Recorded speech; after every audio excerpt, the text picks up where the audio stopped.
ಸಖತ್ ಖಾರ ಬಣ್ಣ ಮತ್ತು ರುಚಿ ಆಚಿ ಚಿಲ್ಲಿ ಪೌಡರ್.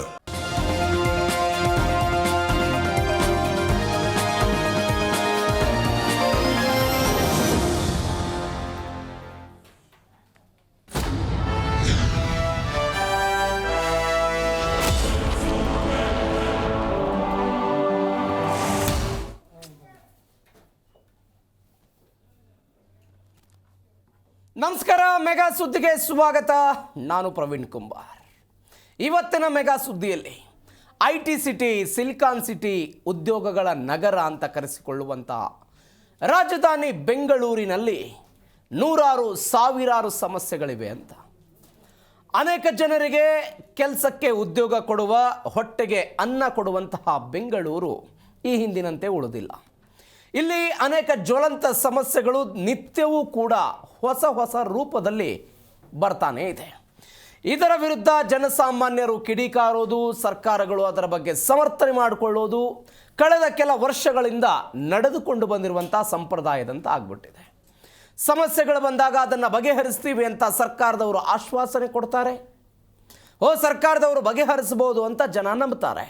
ಆದರೆ ಸಮಸ್ಯೆಗಳು ಮಾತ್ರ ಜ್ವಲಂತವಾಗಿ, ಜೀವಂತವಾಗಿ ಇವತ್ತಿನ ತನಕ ಇದೆ. ಅದು ಕಸದ ಸಮಸ್ಯೆಯಿಂದ ಹಿಡಿದು ರಸ್ತೆ ಗುಂಡಿಗಳ ತನಕ, ಮಳೆ ಬಂದಾಗ ನಗರ ಪ್ರವಾಹದಿಂದ ಹಿಡಿದು ಮನೆಗಳು ತೇಲಿ ಹೋಗುವ ತನಕ ಬೆಂಗಳೂರು ಇವತ್ತು ಬೆಳೆದು ನಿಂತಿದೆ. ಇವತ್ತು ಬೆಂಗಳೂರು ಅಧ್ವಾನವಾಗಿದೆ.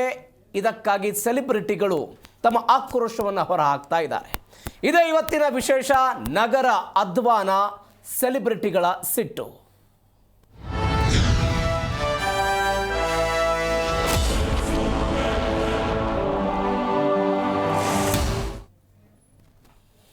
ರಾಜಧಾನಿ ಬೆಂಗಳೂರಿನಲ್ಲಿ 1 ಕೋಟಿಗೂ ಅಧಿಕ ಜನ ಜೀವನ ಮಾಡ್ತಾ ಇದ್ದಾರೆ. ಕೇವಲ ಕರ್ನಾಟಕ ಮಾತ್ರವಲ್ಲ, ಪಕ್ಕದ ತಮಿಳುನಾಡು, ಆಂಧ್ರ ಪ್ರದೇಶ, ಉತ್ತರ ಭಾರತ, ಈಶಾನ್ಯ ರಾಜ್ಯಗಳಿಂದ ಜನರು ಕೂಡ ಬಂದು ಜೀವನವನ್ನು ನಡೆಸ್ತಾ ಇದ್ದಾರೆ. ಆದರೆ ಬೆಂಗಳೂರಿನ ಜೀವನ ಮಾತ್ರ ನರಕವಾಗ್ತಿದೆ ಅನ್ನುವಂತಹ ಪ್ರಶ್ನೆ. ನರಕವಾಗ್ತಾ ಇದೆಯಾ ಇಲ್ಲಿ ಬದುಕು ಅಂತ? ಕಳಪೆ ರಸ್ತೆ ಇದೆ, ರಸ್ತೆ ಗುಂಡಿಗಳಿದೆ, ಟ್ರಾಫಿಕ್ ಸಮಸ್ಯೆ ದಿನದಿಂದ ದಿನಕ್ಕೆ ಜಾಸ್ತಿ ಆಗ್ತಾ ಇದೆ, ಕಸ ವಿಲೇವಾರಿ ಸಮಸ್ಯೆ ಇದೆ, ಸಂಗ್ರಹ ಕೂಡ ವಿಪರೀತವಾಗಿ ಕಷ್ಟ ಆಗ್ತಾ ಇದೆ ಬೆಂಗಳೂರಿನಲ್ಲಿ. ಹಾಗಾದರೆ ಸಿಲಿಕಾನ್ ಸಿಟಿ ಜನರ ಜೀವನ ದುಸ್ತರ ಆಗೋದಕ್ಕೆ ಕಾರಣ ಏನು? ಯಾವ ಕಾರಣಕ್ಕಾಗಿ ಬೆಂಗಳೂರು ಈ ಪರಿಪ್ರಮಾಣದಲ್ಲಿ ಈ ಸಮಸ್ಯೆಯನ್ನು ಅನುಭವಿಸ್ತಾ ಇದೆ? ಕಾಂಗ್ರೆಸ್ ಸರ್ಕಾರ BBMP ಹೋಗಿ GBA ಆಗಿದೆ, ಆದರೂ ಸಮಸ್ಯೆಗಳು ಮಾತ್ರ ಹಾಗೆಯೇ ಜೀವಂತವಾಗಿ ಉಳಿತಾ ಇದೆ. ಅಸಮರ್ಪಕ ಕಸ ವಿಲೇವಾರಿ, ಉಸಿರಾಟದ ಕಷ್ಟ ಆಗ್ತಾ ಇದೆ, ಉಸಿರಾಟಕ್ಕೂ ಕೂಡ ಸಮಸ್ಯೆ. ಇವತ್ತು ಒಂದು ವರದಿ ಬಂದಿದೆ. ಬೆಂಗಳೂರಿನ ವಾತಾವರಣದಿಂದ ಪ್ರತಿಯೊಬ್ಬ ವ್ಯಕ್ತಿಯೂ ಕೂಡ 3.2ರಷ್ಟು ಸಿಗರೇಟನ್ನು ಸೇದಿದ ಹಾಗೆ.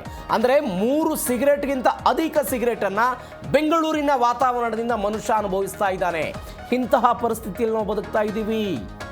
1 ಕೋಟಿಗೂ ಅಧಿಕ ಜನ ಇರುವಂಥ ರಾಜಧಾನಿ ಬೆಂಗಳೂರು. ವಿದೇಶಿಗರಾಯಿತು, ಟೆಕ್ಕಿಗಳಾಯಿತು, ಉದ್ಯಮಿಗಳಾಯಿತು, ಬೇರೆ ಬೇರೆ ಜನ ಕೂಡ ಬೆಂಗಳೂರಿನ ಬಗ್ಗೆ ಮಾತನಾಡೋ ಹಾಗಾಯಿತು. ಬೆಂಗಳೂರಿನ ರಸ್ತೆ ಗುಂಡಿಗಳ ಬಗ್ಗೆ ವಿದೇಶಿಗರು ವ್ಯಂಗ್ಯ ಮಾಡ್ತಾ ಇದ್ದಾರೆ. ಬೆಂಗಳೂರಿನ ಟ್ರಾಫಿಕ್ ಬಗ್ಗೆ ವಿದೇಶಿಗರು ವ್ಯಂಗ್ಯ ಮಾಡ್ತಾ ಇದ್ದಾರೆ. ಈ ಸಮಸ್ಯೆ ಇದ್ದರೆ ನಾವಿಲ್ಲಿ ಉದ್ಯಮವನ್ನು ನಡೆಸೋದಕ್ಕೆ ಕಷ್ಟ ಆಗ್ತದೆ, ಪಕ್ಕದ ರಾಜ್ಯಕ್ಕೆ ಹೋಗ್ತೀವಿ ಅಂತ ಸರ್ಕಾರಗಳಿಗೆ ಉದ್ಯಮಿಗಳು ಎಚ್ಚರಿಕೆ ಕೊಡ್ತಿದ್ದಾರೆ. ಅದು ಅಲ್ಲದೆ ಅನೇಕ ಉದ್ಯಮಿಗಳು ಕೂಡ ಬೆಂಗಳೂರನ್ನು ತೊರೆದು ಬೇರೆ ಕಡೆ ಹೋಗ್ತಾ ಇದ್ದಾರೆ. ಮತ್ತೊಂದು ಕಡೆ ಒಳ್ಳೆಯ ರಸ್ತೆ ಇಲ್ಲ ಅಂತ ನಟ ಅನಿರುದ್ಧ್ ಕೂಡ ಕಿಡಿಕಾರಿದ್ದಾರೆ. ಮತ್ತೊಂದು ಕಡೆ RR ನಗರದಲ್ಲಿ ಕಸ ವಿಲೇವಾರಿಗೆ ನಟಿ ಐಂದ್ರಿತಾ ರೈ ಗರಂ ಆಗಿದ್ದಾರೆ. ನಟಿ ಐಂದ್ರಿತಾ ರೈ ಅವರ ಮನೆಯಿಂದ 1 ಕಿಲೋಮೀಟರ್ ದೂರಿನಲ್ಲಿ ಕಸಕ್ಕೆ ಬೆಂಕಿ ಹಾಕಿದರೆ ಇವರ ಮನೆಗೆ ಆ ಹೊಗೆ ಬರುತ್ತೆ ಅಂತ ಹೇಳಿದ್ರೆ ಯಾವ ಪರಿಪ್ರಮಾಣದಲ್ಲಿ ಕಸ ಇರಬಹುದು? ಜಸ್ಟ್ ಥಿಂಕ್ ಮಾಡಿ. ಒಬ್ಬ ನಟಿಗೂ ಕೂಡ ಈ ಸಮಸ್ಯೆಯ ಅರಿವು, ಈ ಸಮಸ್ಯೆ ತಟ್ಟುತ್ತೆ ಅಂತ ಹೇಳಿದರೆ ಜನಸಾಮಾನ್ಯರ ಪಾಡೇನು? ಜನಸಾಮಾನ್ಯರು ಬದುಕ್ತಾ ಇರೋದು ಹೇಗೆ? ಈ ಎಲ್ಲ ಪ್ರಶ್ನೆಗಳಿಗೂ ಕೂಡ ಉತ್ತರ ಬೇಕಲ್ವಾ? ನಾವು ಸಿಲಿಕಾನ್ ಸಿಟಿ ಅಂತ ಕರಿತೀವಿ, ಸಿಲಿಕಾನ್ ವ್ಯಾಲಿ ಅಂತ ಕರಿತೀವಿ, ಬೇರೆ ಬೇರೆ ಹೆಸರುಗಳಿಂದ ಉದ್ಯಾನ ನಗರಿ ಅಂತ ಕರಿತೀವಿ. ಎಲ್ಲವನ್ನು ಕರೆದಾಗಲೂ ಕೂಡ ಬೆಂಗಳೂರಿನಲ್ಲಿ ಜ್ವಲಂತ ಸಮಸ್ಯೆಗಳಿದೆ.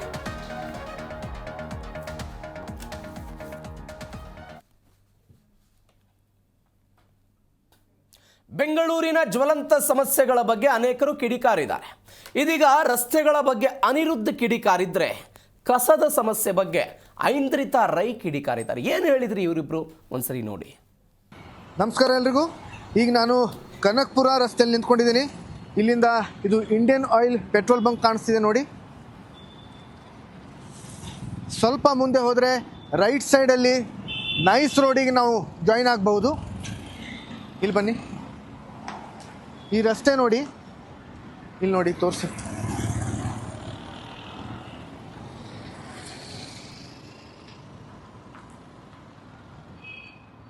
ಇಲ್ಲೆಲ್ಲ ತೋರಿಸಿ.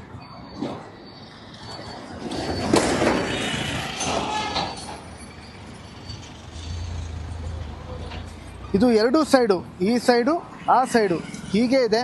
ಸುಮಾರು ಒಂದು 2 ಕಿಲೋಮೀಟರ್ ಉದ್ದದವರೆಗೂ ಹೀಗೆ ಇದೆ.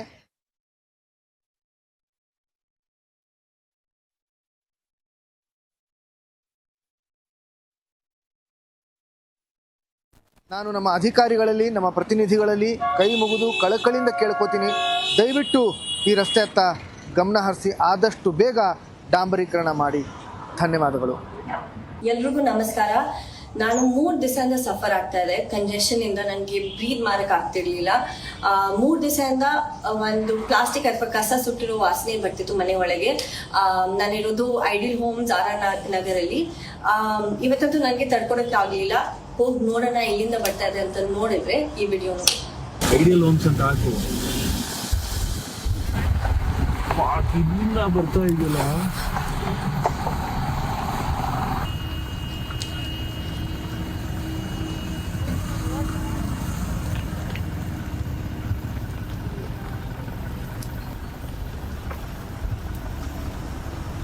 Shit, it's all garbage.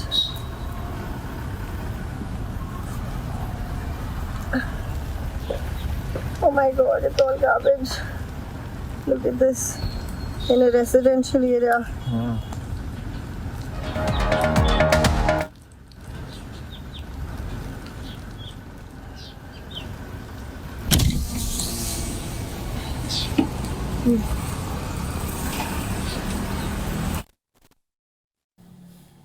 S, ಇಬ್ಬರು ಸೆಲೆಬ್ರಿಟಿಗಳು ಬೆಂಗಳೂರಿನ ಸಮಸ್ಯೆಗಳ ಬಗ್ಗೆ ಮಾತನಾಡಿದ್ದನ್ನು ನೀವು ಕೇಳಿಸ್ಕೊಂಡ್ರಿ. ರಸ್ತೆ ಡಾಂಬರೀಕರಣ ಮತ್ತು ಕಸ ವಿಲೇವಾರಿ ಸಮಸ್ಯೆ ಬೆಂಗಳೂರಿನಲ್ಲಿ ವಿಪರೀತವಾಗಿ ಕಾಡ್ತಾ ಇದೆ. ಇದೇ ವಿಚಾರದ ಬಗ್ಗೆ ಇವತ್ತು ಮಾತನಾಡೋದಿದೆ. ಹಲವು ಜನ ಅತಿಥಿಗಳು ನಮ್ಮನ್ನು ಜಾಯ್ನ್ ಆಗಿದ್ದಾರೆ. ಸಾಮಾಜಿಕ ಕಾರ್ಯಕರ್ತರಾಗಿರುವಂಥ ವೀರೇಶ್ ಅವರು ನಮ್ಮ ಜೊತೆ ಇದ್ದಾರೆ. ಸರ್ ನಮಸ್ಕಾರ, ಕಾರ್ಯಕ್ರಮಕ್ಕೆ ಸ್ವಾಗತ. ಪೌರ ಕಾರ್ಮಿಕ ಸಂರಕ್ಷಣಾ ಸಂಘಟನೆ ಅಧ್ಯಕ್ಷರಾಗಿರುವಂಥ ತ್ಯಾಗರಾಜ್ ಅವರು ನಮ್ಮ ಜೊತೆ ಇದ್ದಾರೆ. ಸರ್ ನಮಸ್ಕಾರ, ಕಾರ್ಯಕ್ರಮಕ್ಕೆ ಸ್ವಾಗತ. ಕಾರ್ಮಿಕ ಹಕ್ಕುಗಳ ಸಂರಕ್ಷಣಾ ಸಮಿತಿ ಅಧ್ಯಕ್ಷರಾಗಿರುವಂಥ ಎನ್ ಓಬಳೇಶ್ ಅವರು ನಮ್ಮ ಜೊತೆ ಇದ್ದಾರೆ. ಸರ್ ನಮಸ್ಕಾರ, ಕಾರ್ಯಕ್ರಮಕ್ಕೆ ಸ್ವಾಗತ. ವೀರೇಶ್ ಅವರೇ, ನೋಡ್ತಾ ಇದ್ದೀವಿ, ಸೆಲೆಬ್ರಿಟಿಗಳಿಗೆ ಮಾತ್ರ ಸಮಸ್ಯೆ ಅಲ್ಲ, ಜನಸಾಮಾನ್ಯರಿಗೂ ಕೂಡ ಸಮಸ್ಯೆ ಇದೆ. ಐಂದ್ರಿತಾ ರೈ ಅವರ ನಿವಾಸಕ್ಕೆ 1 ಕಿಲೋಮೀಟರ್ ದೂರ ಇದೆ ಅಂತೆ ಬೆಂಕಿ ಹಾಕಿರುವ ಜಾಗ. ಅಲ್ಲಿಂದ ಅವರ ಮನೆಯ ತನಕ ಈ ಪರಿಪ್ರಮಾಣದಲ್ಲಿ ಹೊಗೆ ಬರುತ್ತೆ ಅಂತ ಹೇಳಿದರೆ ಹೇಗಿರ್ಬೋದು ವ್ಯವಸ್ಥೆ ಅಂತ. ಸರ್, ಈಗ ಪ್ರತಿ ವರ್ಷ ಈ ಕಸಗಳ ವಿಲೇವಾರಿಗೆ ಬ್ಯಾಂಗ್ಳೂರು ಸಿಟಿಯಲ್ಲಿ 3,000 ಕೋಟಿ ರೂಪಾಯಿಗಳನ್ನು ಖರ್ಚು ಮಾಡ್ತಾರೆ. ಎಲ್ಲಿ ಹೋಗ್ತಾ ಇದೆ ಹಣ? ಇದು ಎಲ್ಲೂ ಕೂಡ ಕಸವನ್ನು ಅವರು ಕಾಂಟ್ರಾಕ್ಟರ್ಗಳು ಪ್ಯಾಕೇಜನ್ನು ಕೊಟ್ಟಿದ್ದಾರೆ. ಪ್ಯಾಕೇಜ್ ಮೂಲಕ ಒಬ್ಬೊಬ್ಬ ಕಾಂಟ್ರಾಕ್ಟರ್ಸ್, ಇದು ಮಾಫಿಯಾ. ಇಲ್ಲಿ ಕಸ ಎತ್ತತಕ್ಕಂಥದ್ದು ಮಾಫಿಯಾ. ಭಾಳ ಇರ್ತಕ್ಕಂಥದ್ದು ಕಾನೂನಿನ ಪ್ರಕಾರ ಯಾವುದೇ ಕಾರಣಕ್ಕೂ ಬೆಂಕಿಯನ್ನು ಹಚ್ಚಬಾರ್ದು ಅಲ್ಲಿ ಇರ್ತಕ್ಕಂಥದ್ದು. ಆದರೆ ಆ ಕಸಕ್ಕೆ ಬೆಂಕಿ ಹಚ್ಚತಕ್ಕಂಥದ್ದು ಅದು ಪ್ಲಾಸ್ಟಿಕ್ ಸುಟ್ಟಾಗ ಏನಾಗ್ತದೆ, ವಿಷ ಅನಿಲ ಉಂಟಾಗ್ತದೆ. ಭಾಳಷ್ಟು ಜನ ಬೆಂಗಳೂರಿನಲ್ಲಿ ಸುಮಾರು 30% ಜನಕ್ಕೆ ಈಗಾಗಲೇ ಉಸಿರಾಟದ ಸಮಸ್ಯೆ ಇರ್ತದೆ. ಅದರಲ್ಲೂ ಮಕ್ಕಳು, ವೃದ್ಧರು ಮತ್ತು ಕಾಯಿಲೆಯವರಿಗೆ ಏನಾಗ್ತದೆ, ಇದರಿಂದ ಭಾಳ ತೊಂದರೆ ಆಗ್ತಾ ಇರ್ತಕ್ಕಂಥದ್ದು. ಒಂದು ಕಸದ ಸಮಸ್ಯೆ ಕೂಡ ಇದು ಮಾಫಿಯಾ, ಇಲ್ಲಿ ನಡೀತಾ ಇರ್ತಕ್ಕಂಥದ್ದು ಮಾಫಿಯಾ. ಎರಡನೇದು ರಸ್ತೆಗಳ ಬಗ್ಗೆನೂ ಮಾತಾಡಿದರೆ ಹೇಳಿದ್ರಿ.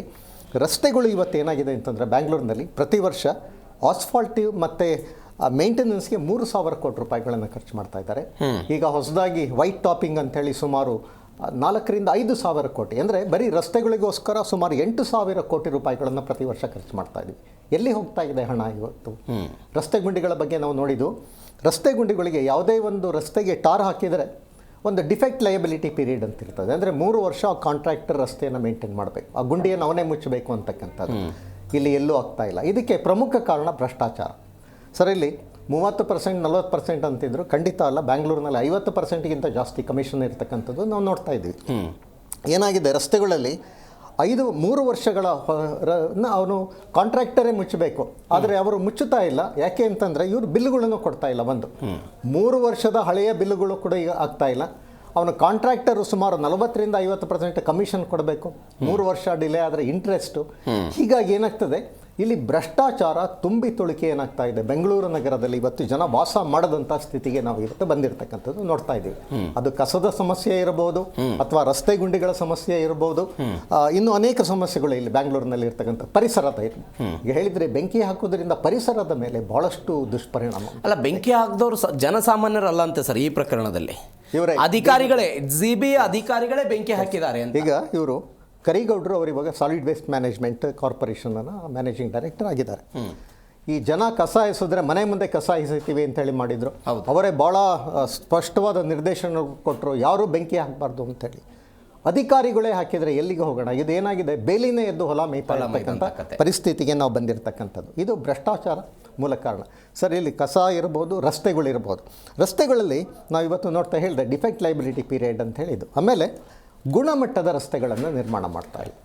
ಏನಾಗಿದೆ, ಒಂದು ರಸ್ತೆಯನ್ನು ನಿರ್ಮಾಣ ಮಾಡಬೇಕಾದ್ರೆ ಅದಕ್ಕೆ ಒಂದು ಗುಣಮಟ್ಟ ಇರ್ತದೆ. 40 mm ಥಿಕ್ನೆಸ್ ಹಾಕಬೇಕು ಆಸ್ಫಾಲ್ಟಿಂಗಲ್ಲಿ. ಅದರ ಲೈಫ್ 3 ವರ್ಷ ಇರಬೇಕು. ಇವರು ಮಳೆಗಾಲದಲ್ಲಿ ಹಾಕ್ತಾರೆ, ಮಳೆ ಬಂದಾಗ ಹಾಕ್ತಾರೆ. ಹಾಕುವ ಹಾಗೆ ಇಲ್ಲ. ಟೆಂಪರೇಚರ್ ಮೇಂಟೈನ್ ಮಾಡಬೇಕು, ಥಿಕ್ನೆಸ್ ಮೇಂಟೈನ್ ಮಾಡಬೇಕು, ಕ್ವಾಲಿಟಿಯನ್ನು ಮೇಂಟೈನ್ ಮಾಡಬೇಕು. ಮಳೆಗಾಲದಲ್ಲಿ ಮಾಡೋ ಹಾಗಿಲ್ಲ. ಮತ್ತು ಈ ಪ್ಲಾಸ್ಟಿಕ್ಕನ್ನು ಸುಡೋದ್ರ ಬದಲು ಆ್ಯಕ್ಚುಲಿ ಅದನ್ನು ಸೆಗ್ರಿಗೇಟ್ ಮಾಡಿ ಆ ಪ್ಲಾಸ್ಟಿಕ್ನು ಕೂಡ ಇದು ಬಿಟಮಿನ್ ಜೊತೆ ಸೇರಿಸಿ ರಸ್ತೆಗೆ ಹಾಕಬೇಕು ಅಂತ ಇರ್ತಕ್ಕಂಥದ್ದು. ಅದು ರಸ್ತೆ ನಿರ್ಮಾಣ ಮಾಡಬೇಕು. ಅದು ಕಡ್ಡಾಯವಾಗಿದೆ, ಅವರು ಮಾಡಬೇಕು ಅಂತ ಹೇಳಿ. ಏನು ಇವತ್ತು ನಮ್ಮಲ್ಲಿ ಪ್ಲಾಸ್ಟಿಕ್ ಉತ್ಪಾದನೆ ಆಗ್ತಾ ಇದೆ ತ್ಯಾಜ್ಯದಲ್ಲಿ, ಅದನ್ನು ಮಾಡಿದಾಗ ಏನಾಗ್ತದೆ, ಪ್ಲಾಸ್ಟಿಕ್ನ ಹಾಕಿದಾಗ ರಸ್ತೆ ಗುಣಮಟ್ಟ ಆಗ್ತದೆ. ನೀವು 5 ವರ್ಷದ ರಸ್ತೆ 10 ವರ್ಷ ಬಾಳ್ತದೆ. ತಮಗೆ ಗೊತ್ತಿರ್ಬೋದು, ಈ ವಿಠಲ್ ಮಲ್ಯ ರಸ್ತೆಯಲ್ಲಿ ಒಂದು ಪ್ರಾಯೋಗಿಕವಾಗಿ ಮಾಡಿದರು. ಯಾವುದು ಇದನ್ನು ಪ್ಲಾಸ್ಟಿಕ್ ರಸ್ತೆ ಅಂತ ಬಳಸಿ ಸುಮಾರು 10 ವರ್ಷ ಗುಂಡಿಗಳೇ ಬರಲಿಲ್ಲ. ಹೀಗಾಗಿ ನೋಡಿ, ಒಂದು ಕಡೆ ನಾವು ಪ್ಲಾಸ್ಟಿಕ್ ಅದನ್ನು ಸುಟ್ಟು ಅದನ್ನು ಪರಿಸರ ಹಾಳು ಮಾಡ್ತಾ ಇದ್ದೀವಿ. ಅದೇ ಇದನ್ನು ರಸ್ತೆಗೆ ಉಪಯೋಗಿಸಿದರೆ ರಸ್ತೆಯ ಇದು ಏನಾಗ್ತದೆ, ಬಾಳಿಕೆಯೂ ಜಾಸ್ತಿ ಆಗ್ತದೆ. ಹೀಗಾಗಿ ಏನಾಗಿದೆ ಸರ್, ಇದು ಆಗ್ತಾ ಇಲ್ಲ. ಆಮೇಲೆ ರಸ್ತೆಗಳಿರ್ಬೋದು, ಈ ಥಿಕ್ನೆಸ್ನೇ ಇರ್ತದೆ. 40 mm ಥಿಕ್ನೆಸ್ ಇರಬೇಕು. ಅಂದರೆ ಏನು, ಲಾಸ್ಟಲ್ಲಿ ಆಸ್ಫಾಲ್ಟ್ ಹಾಕ್ತೀವಲ್ಲ, ಕ್ವಾಲಿಟಿ ಚೆನ್ನಾಗಿರಬೇಕು ಮತ್ತು ಟೆಂಪರೇಚರ್ ಇರಬೇಕು. ಇಲ್ಲಿ ನಮ್ಮಲ್ಲಿ ಏನಾಗಿದೆ, ನಮ್ಮಲ್ಲಿ ಇದನ್ನು ಹಾಟ್ ಕ್ವಾಂಟಿಟಿನೂ ಇಲ್ಲ ಮತ್ತು ಟೆಂಪರೇಚರ್ ಇಲ್ಲ. ಈ ನಮ್ಮಲ್ಲಿ ಹಾಟ್ ಶಿವಕುಮಾರ್ ಇತ್ತೀಚೆಗೆ ಒಂದು ಮಾತು ಹೇಳಿದರು ಸರ್, ಬೆಂಗಳೂರು ನಗರದಲ್ಲಿ ಕೇವಲ 5,000 ಗುಂಡಿಗಳು ಮಾತ್ರ ಇದೆ ಅಂತ. ಕೇವಲ ಅನ್ನೋ ಪದ ಬಳಕೆ ಮಾಡಿದರು ಸರ್. ಅವರು ಯಾವುದೋ ಒಂದು ರೋಡ್ದು ಹೇಳ್ತಾ ಇದ್ದಾರೆ ಅನ್ಸುತ್ತೆ. ಅವರಿಗೆ ಇವತ್ತು ಕೂಡ ಕಾರ್ಪೊರೇಷನ್ 5,000 ಅನ್ನೋದು ಸಾಮಾನ್ಯ ಇಲ್ಲ ಸರ್. ಬೆಂಗಳೂರು ನಗರಕ್ಕೆ ನಾನು ಹೇಳ್ತೀನಲ್ಲ, ನೀವು ಯಾವುದೋ ಒಂದು ಝೋನ್ನಲ್ಲಿ ಸಿಗ್ತದೆ. ಈಗ ಏನು 5 ಮಾಡಿದ್ದೀರ, ಒಂದರಲ್ಲಿ 50,000ಕ್ಕಿಂತ ಜಾಸ್ತಿ ಸಿಗ್ತದೆ. ಕರೆಕ್ಟ್. ಗುಂಡಿಗಳಿಲ್ಲದಲ್ಲೇ ಇರ್ತಕ್ಕಂಥ ರಸ್ತೆಗಳೇ ಇಲ್ಲ ಇವತ್ತು ನಮ್ಮಲ್ಲಿ ಇರ್ತಕ್ಕಂಥದ್ದು. ಅದು ಏನಾಗಿದೆ ಸರ್, ಈಗ ಭಾಳಷ್ಟು ಇದು ಸಮಸ್ಯೆಗಳು ಏನಾಗ್ತಾ ಇದೆ ಅಂದರೆ ಇಲ್ಲೀಗಲ್ ಡಿಗ್ಗಿಂಗ್ ಆಫ್ ರೋಡ್ಸ್ ಅಂತ ನಾವು ಹೇಳ್ತೇವೆ. ಅಂದರೆ ಅನಧಿಕೃತವಾಗಿ ರಸ್ತೆಗಳನ್ನು ಅಗಿತಾರೆ. ಒಂದು ಕ್ವಾಲಿಟಿ ಮೇಂಟೈನ್ ಮಾಡ್ತಾ ಇಲ್ಲ. ಆಮೇಲೆ ರಸ್ತೆಯಲ್ಲಿ ನೀರು ಹರಿಬಾರ್ದು ಮಳೆ ಬಂದಾಗ. ನಮ್ಮಲ್ಲಿ ಚರಂಡಿಗಳೇ ಇಲ್ಲ ಸರ್. ಇವತ್ತೇನಾಯ್ತು, ಚರಂಡಿಗಳೆಲ್ಲ ಹೂಳು ತುಂಬಿಕೊಂಡಿರ್ತಕ್ಕಂಥದ್ದು. ಮಳೆ ಬಂದರೆ ರಸ್ತೆಯಲ್ಲಿ ಪ್ರವಾಹ ಬರ್ತದೆ. ಫ್ಲಡ್ಡಿಂಗು ನಾವು ನೋಡ್ತಾ ಇದ್ದೀವಿ. ಒಂದು ಕಡೆ ಕಸದ ಸಮಸ್ಯೆ, ಮಳೆ ಬಂದಾಗ ರಸ್ತೆಯಲ್ಲಿ ನೀರು ಹರಿತಕ್ಕಂಥದ್ದು. ಇದರಿಂದ ಯಾವುದು ಪ್ರವಾಹ ಬಂದಾಗ, ಇದಕ್ಕೆ ಯಾವುದು ಮಳೆ ಬಂದಾಗ ಮನೆಗಳಿಗೆ ನೀರು ನುಗ್ತದ್ದು. ಹೀಗಾಗಿ ಬೆಂಗಳೂರು ನಗರದ ಜನ ಕಸದ ಸಮಸ್ಯೆ, ರಸ್ತೆಯ ಸಮಸ್ಯೆ, ರಸ್ತೆ ಗುಂಡಿಗಳ ಸಮಸ್ಯೆ, ಪರಿಸರದ ಸಮಸ್ಯೆ. ಹೀಗಾಗಿ ಇಲ್ಲಿ ಜೀವನ ಮಾಡ್ತಕ್ಕಂಥದ್ದೇ ಭಾಳ ದುಸ್ತರವಾಗಿರ್ತಕ್ಕಂಥದ್ದು. ಬೆಂಗಳೂರು ನಗರದ ಜನ ಸುಮಾರು 1 ಲಕ್ಷ ಕೋಟಿ ರೂಪಾಯಿಗಳಷ್ಟು ಟ್ಯಾಕ್ಸ್ಗಳನ್ನು ಕಟ್ತಾ ಇದೆ. ಡೈರೆಕ್ಟ್ ಆ್ಯಂಡ್ ಇಂಡೈರೆಕ್ಟ್ ಟ್ಯಾಕ್ಸಸ್ ಕಂಪನಿಗಳಿಂದ ಬರ್ತಾ ಇದೆ. ಆದರೆ ಇವರು ಖರ್ಚು ಮಾಡ್ತಾ ಇರ್ತಕ್ಕದ್ದು ಸುಮಾರು 20,000 ಕೋಟಿ ರೂಪಾಯಿ ಬೆಂಗಳೂರು ನಗರಕ್ಕೆ ಮಾಡ್ತಾ ಇದ್ದಾರೆ. ಒಂದು ದಂಪತಿಯ ಕತೆ ಸರ್. ಅವರು ಯುರೋಪಿನ ರಾಜಧಾನಿಯಲ್ಲಿ ಇದ್ರಂತೆ, ಅನಿವಾಸಿ ಭಾರತೀಯರವರು. ವಾಪಸ್ ನಾವು ಯುರೋಪನ್ನು ಬಿಟ್ಟು ಭಾರತಕ್ಕೆ ಹೋಗಬೇಕು ಅಂತ ಆಲೋಚನೆ ಮಾಡಿದ್ದಾರೆ. ಭಾರತಕ್ಕೆ ಬಂದಿದ್ದಾರೆ. ಭಾರತದ ಯಾವ ನಗರದಲ್ಲಿ ಬದುಕಬೇಕು ಅಂತ ಆಲೋಚನೆ ಮಾಡಿದಾಗ ಬೆಂಗಳೂರು ನಮಗೆ ಬೆಸ್ಟು, ಬೆಂಗಳೂರಲ್ಲಿ ಇರೋಣ ಅಂತ 4 ಕೋಟಿ ರೂಪಾಯಿ ಕೊಟ್ಟು ಒಂದು ಅಪಾರ್ಟ್ಮೆಂಟ್ ಏನೋ ಖರೀದಿ ಮಾಡಿದಾರಂತೆ.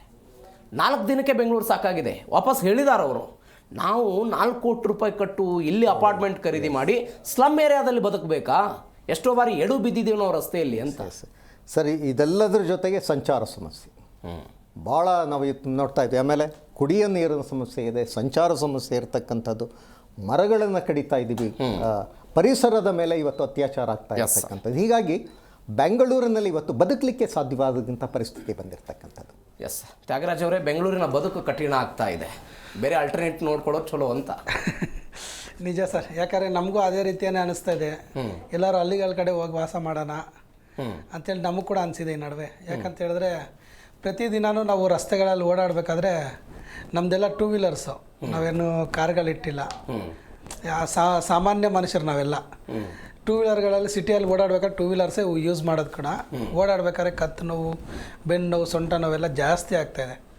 ಅಂದರೆ ಅಷ್ಟೊಂದು ಸ್ಟ್ರಗಲ್ ಆಗ್ತಾಯಿದೆ. ನಾವು ರಸ್ತೆಯಲ್ಲಿ ಆ ಗುಂಡಿಗಳಲ್ಲಿ ಇಳಿಸಿ ನಿಧಾನಕ್ಕೆ ಹೋಗೋಷ್ಟರಲ್ಲಿ ಇಳಿದ್ರೆ ಅದ್ರ ಜೊತೆಗೆ ಟ್ರಾಫಿಕ್ ಜಾಮ್ ಸಮಸ್ಯೆ ಮತ್ತು ಡಸ್ಟ್ ಅಲರ್ಜಿ ಇವೆಲ್ಲ ಆಗಿ ನಮಗೆ ಬೆಂಗಳೂರಲ್ಲಿ ವಾಸ ಮಾಡೋ ಒಂದು ವಾತಾವರಣನೇ ಇಷ್ಟ ಆಗ್ತಾಯಿಲ್ಲ ಈ ನಡುವೆ. ಆ ರೀತಿ ಒಂದು ವಾತಾವರಣ ಏನಕ್ಕೆ ಅಂತ ಹೇಳಿದ್ರೆ, ನಾವು ಸಮಾಜದಲ್ಲಿ ಎಲ್ಲರೂ ಒಂದು ಆರೋಗ್ಯಕರವಾದ ವಾತಾವರಣದಲ್ಲಿ ಜೀವನ ಮಾಡಬೇಕಂತ ಆಸೆ ಪಡೋರು. ಇಲ್ಲಿ ನಮಗೂ ಹೊಂದ್ಕೊಳ್ಳೋಕ್ಕಾಗ್ತಾಯಿಲ್ಲ. ಯಾಕಂತ ಹೇಳಿದ್ರೆ ಈಗಿರೋಂಥ ಸರ್ಕಾರಗಳು ಸರಿಯಾದ ರೀತಿಯಲ್ಲಿ ಡೆವಲಪ್ಮೆಂಟ್ ಮಾಡ್ತಾಯಿಲ್ಲ. ಅದರಲ್ಲೂ ನಮ್ಮ ಬೆಂಗಳೂರು ಜವಾಬ್ದಾರಿ ತಗೊಂಡಿರೋಂಥ DK ಶಿವಕುಮಾರ್ ಅವರಂತೂ ಇದ್ರ ಬಗ್ಗೆ ಬರೀ ಅಧಿಕಾರಿಗಳಿಂದ ಮಾಹಿತಿಗಳು ತಗೊಂಡು ಅದನ್ನು ಸ್ಟೇಟ್ಮೆಂಟ್ ಕೊಡ್ತಾ ಇದ್ದಾರೆ.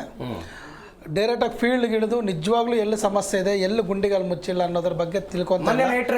ರೌಂಡ್ಸ್ ಮಾಡಿದ್ರು. ನೈಟ್ ಹೊತ್ತಲ್ಲಿ ಏನು ರೌಂಡ್ಸ್ ಕಾಣಿಸುತ್ತೆ, ಇರೋದಿಲ್ಲ, ಗುಂಡಿಗಳು ಎಲ್ಲಿರುತ್ತೆ ಅನ್ನೋದು ಗೊತ್ತಾಗುತ್ತಂತೆ. ಇವ್ರ ಕಣ್ಗಳು ಅಲ್ಲ, DCM ಅವ್ರ ಕಣ್ಣೇನು ಸ್ಕ್ಯಾನರ್ ಹಾಕೊಂಡವ್ರೆ, ಹೇಗೆ ಗುಂಡಿಗಳು ಎಲ್ಲಿದೆ ಅಂತ ಗೊತ್ತಾಗುತ್ತೆ. ಗುಂಡಿಗಳು ಇಲ್ದಿರೋ ಕಡೆ ಕರ್ಕೊಂಡು ಹೋಗ್ತಾರೆ ಅಧಿಕಾರಿಗಳು, ಅವ್ರು ಮುಚ್ಚಿಬಿಡ್ತಾರೆ. ಅಷ್ಟೇನೆ. ಗುಂಡಿಗಲ್ದಿರೋ ರಸ್ತೆಗಳನ್ನ ಓಡಾಡಿದ್ರೆ DCM ಅವ್ರಿಗೆ ಹೆಂಗೆ ಗೊತ್ತಾಗತ್ತೆ? ಅವ್ರು ನಾರ್ಮಲ್ ಆಗಿ ನಿಮ್ಮ ಥರ ಸಾಮಾನ್ಯವಾಗಿ ಓಡಾಡಲಿ, ಆಗ ಅದರ ನೋವು ಮತ್ತು ಕಷ್ಟಗಳು ಗೊತ್ತಾಗತ್ತೆ. ಇದನ್ನು ನಾನು ಹೇಳ್ತೀನಿ. ಮತ್ತು ಇದ್ರ ಜೊತೆಗೆ ಗ್ಯಾರ್ಬೇಜ್ ಸಮಸ್ಯೆ ಅಂತೂ ಪ್ರಶ್ನೆ ಬರಬೇಕಂದ್ರೆ, ನೀವು ಪೌರ ಕಾರ್ಮಿಕ ಸಂರಕ್ಷಣಾ ಸಂಘಟನೆ ಅಧ್ಯಕ್ಷರಾಗಿದ್ದೀರಿ, ಯಾಕೆ ಈ ಕಸ ಸಮಸ್ಯೆ ಆಗುತ್ತೆ? ಪೌರ ಕಾರ್ಮಿಕರಿಂದ ಅನೇಕ ಬಾರಿ ಆರೋಪ ಕೂಡ ಕೇಳಿ ಬರುತ್ತಲ್ಲ, ಯಾಕದು ಹಾಗೆ? ಯಾಕೆ ಅಂತ ಹೇಳಿದ್ರೆ, ಇಲ್ಲಿ BSW ಬಂದ್ಬಿಟ್ಟು ಒಂದು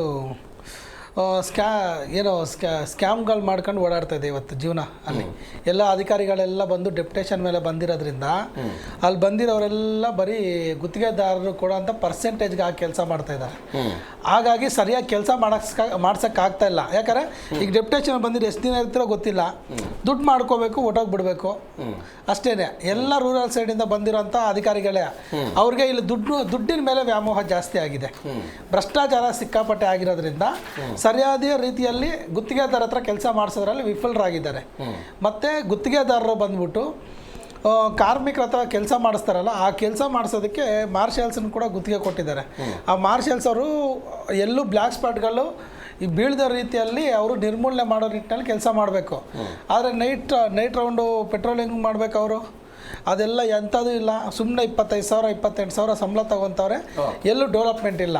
ಹಾಗಾಗಿ ಕಸ ಸಮಸ್ಯೆ. ಇವತ್ತು ಬೆಂಕಿ ಹಚ್ಚಿದ್ದಾರೆ ಅಂತ ಹೇಳಿದ್ರೆ ಬ್ಲ್ಯಾಕ್ ಸ್ಪಾಟ್ ಇದ್ದಿದ್ದಕ್ಕೇನೆ ಅಲ್ಲಿ ಬೆಂಕಿ ಹಚ್ಚಿದ್ದು. ಬ್ಲ್ಯಾಕ್ ಸ್ಪಾಟೇ ಇಲ್ಲ ಅಂತ ಹೇಳಿದ್ರೆ ಬೆಂಕಿ ಹೆಂಗೆ ಇದಾಗ್ತಾಯಿತ್ತು, ಮತ್ತು ಏನಕ್ಕೆ ಆರೋಗ್ಯ ಮತ್ತು ನೇರ್ಮಲೆ ಎಲ್ಲ ಕೆಡ್ತಾಯಿತ್ತು. ಕರೆಕ್ಟ್. ಬರ್ತೀನಿ ಓಬಳೇಶ್ ಅವರೇ, BBMP ಇತ್ತು, GB ಆಗಿದೆ. BBMP ಇದ್ದಾಗಲೂ ಅದೇ ಕತೆ, GB ಆದಾಗಲೂ ಕೂಡ ಅದೇ ಕತೆ, ಏನು ಬದಲಾವಣೆ ಇಲ್ಲ, ಹೆಸರಷ್ಟೇ ಬದಲಾವಣೆ ಆಗಿದೆ ಬೆಂಗಳೂರದ್ದು. ಹೌದು ಸರ್, ಅಷ್ಟೇ, ಹೆಸರಷ್ಟೇ ಬದಲಾವಣೆ ಆಗಿದೆ. ಆ ಕಾರ್ಮಿಕರಿದಾರಲ್ಲ, ಕಾರ್ಮಿಕರ ಜೀವನ ಬದಲಾವಣೆ ಆಗಿಲ್ಲ. ಸಾರ್ವಜನಿಕರ ದಿನನಿತ್ಯದ ಜೀವನದಲ್ಲಿ ಯಾವುದೇ ರೀತಿ ಬದಲಾವಣೆ ಆಗಿಲ್ಲ. ಹೆಸರಿಗಷ್ಟೇ IT city, garden city, green city, silicon city, world number 1 ಅಂತ ಹೇಳ್ತಾರೆ. ಆದರೆ ಇಲ್ಲಿ ಕಾರ್ಮಿಕರಾಗಲಿ ಇನ್ನೊಬ್ಬರಾಗಲಿ ಸರ್ಕಾರದ ಹತ್ರ ಏನು ಕೇಳ್ತಾರೋ ಅದನ್ನು ಕೊಡೋದಿಲ್ಲ ಇವರು. ಸಾರ್ವಜನಿಕರ ವಿರುದ್ಧವಾಗಿ ಟನಲ್ ಮಾಡ್ಬೇಕಂತಾರೆ. ಕಾರ್ಮಿಕರು ಕೇಳೋದು ಎರಡು ತುತ್ತು ಅನ್ನನ ಕೊಡೋದಿಲ್ಲ ಅಂತಾರೆ. ಈ ರೀತಿ ಇಡೀ ಬೆಂಗಳೂರನ್ನ ಒಂದು ಕಸದ ಮಾಫಿಯಾ ಕೈಯಲ್ಲಿ ಕೊಡೋದಕ್ಕೆ ಸರ್ಕಾರನೇ ಭಾಳ ಮುತುವರ್ಜಿಯಿಂದ ಮುಂದೆ ವಹಿಸಿ ಅನ್ಯಾಯ ಮಾಡೋಕ್ಕೆ ಹೊರಟಿದೆ. ಯಾವಾಗ ಸರ್ ಈಗ ಬೆಂಕಿ ಬಿದ್ದಿರೋದು ಈಗ ನಾವು ನೋಡಿದ್ವಿ. ಕಾಂಟ್ರಾಕ್ಟ್ ಸಿಸ್ಟಮಲ್ಲಿ ಏನು ಕೊಡ್ತಾರೋ ಆ ಕಾಂಟ್ರಾಕ್ಟ್ ಸಿಸ್ಟಮ್ ಇದ್ದಾಗ ಇದೆಲ್ಲ ಅವರು ಈ ಕಸನ ತಗೊಂಡೋಗಿ ಪರ್ಟಿಕ್ಯುಲರ್ ಆಗಿ ಒಂದು ನಿರ್ದಿಷ್ಟವಾದ ಪ್ರದೇಶದಲ್ಲಿ ಹಾಕಬೇಕು ಅಂತ ಏನಿರುತ್ತೆ, ಘನತ್ಯಾಜ್ಯ ವಿಲೇವಾರಿ ಮಾಡಬೇಕು, ಇಂತಿಂಥ ಜಾಗದಲ್ಲಿ ಹಾಕ್ಬೇಕಂತ ಇರುತ್ತೆ. ಕಾಂಟ್ರಾಕ್ಟರ್ ಏನು ಮಾಡ್ತಾನೆ, ಅಲ್ಲಿಗೆ ಲಾರಿ ಕಳಿಸಿದ್ರೆ ಅವನು ಇಲ್ಲೆಲ್ಲ ಕೊಡಬೇಕಲ್ಲ, ಎಲ್ಲ ಹಂಚಬೇಕಲ್ಲ ಎಲ್ಲರಿಗೂ.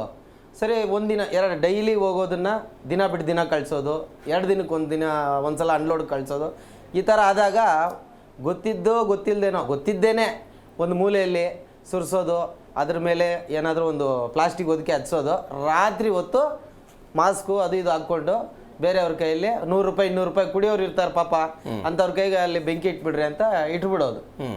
ಈ ರೀತಿ ಇಡ್ತಾ ಏನಾಗ್ತಿದೆ, ಇಷ್ಟೆಲ್ಲ ಅವಾಂತರಕ್ಕೆ ಕಾರಣ ಆಗ್ತಿದೆ.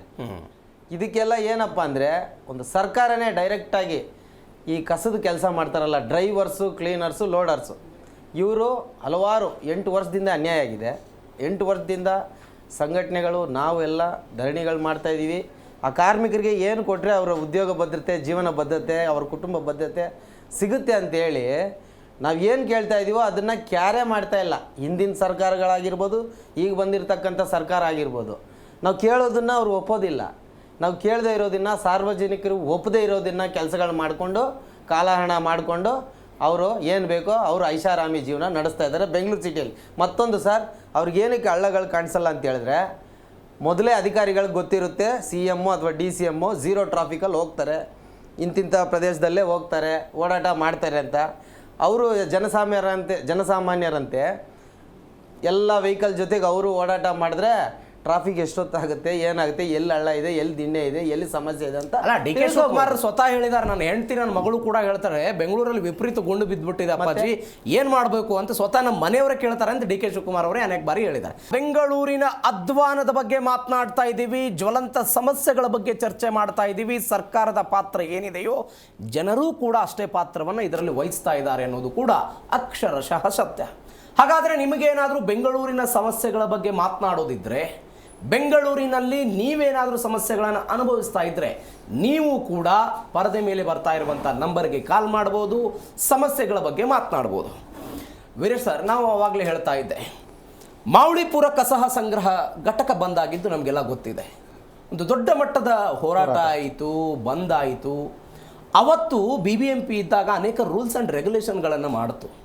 ಅದಾದ ನಂತರ ಸ್ವಲ್ಪ ದಿನದ ಹಿಂದೆ ಮಂಡೂರು ಭೂಭರ್ತಿ ಘಟಕವು ಕೂಡ ನಾವು ಇಲ್ಲಿ ಕಸ ಹಾಕೋದಕ್ಕೆ ಬಿಡಲ್ಲ ಅಂತ ಜನ ರಸ್ತೆಗಿಳಿದದ್ದು, ಪ್ರತಿಭಟನೆ ಮಾಡಿದ್ದನ್ನು ಕೂಡ ನಾವು ಗಮನಿಸಿದ್ದೀವಿ.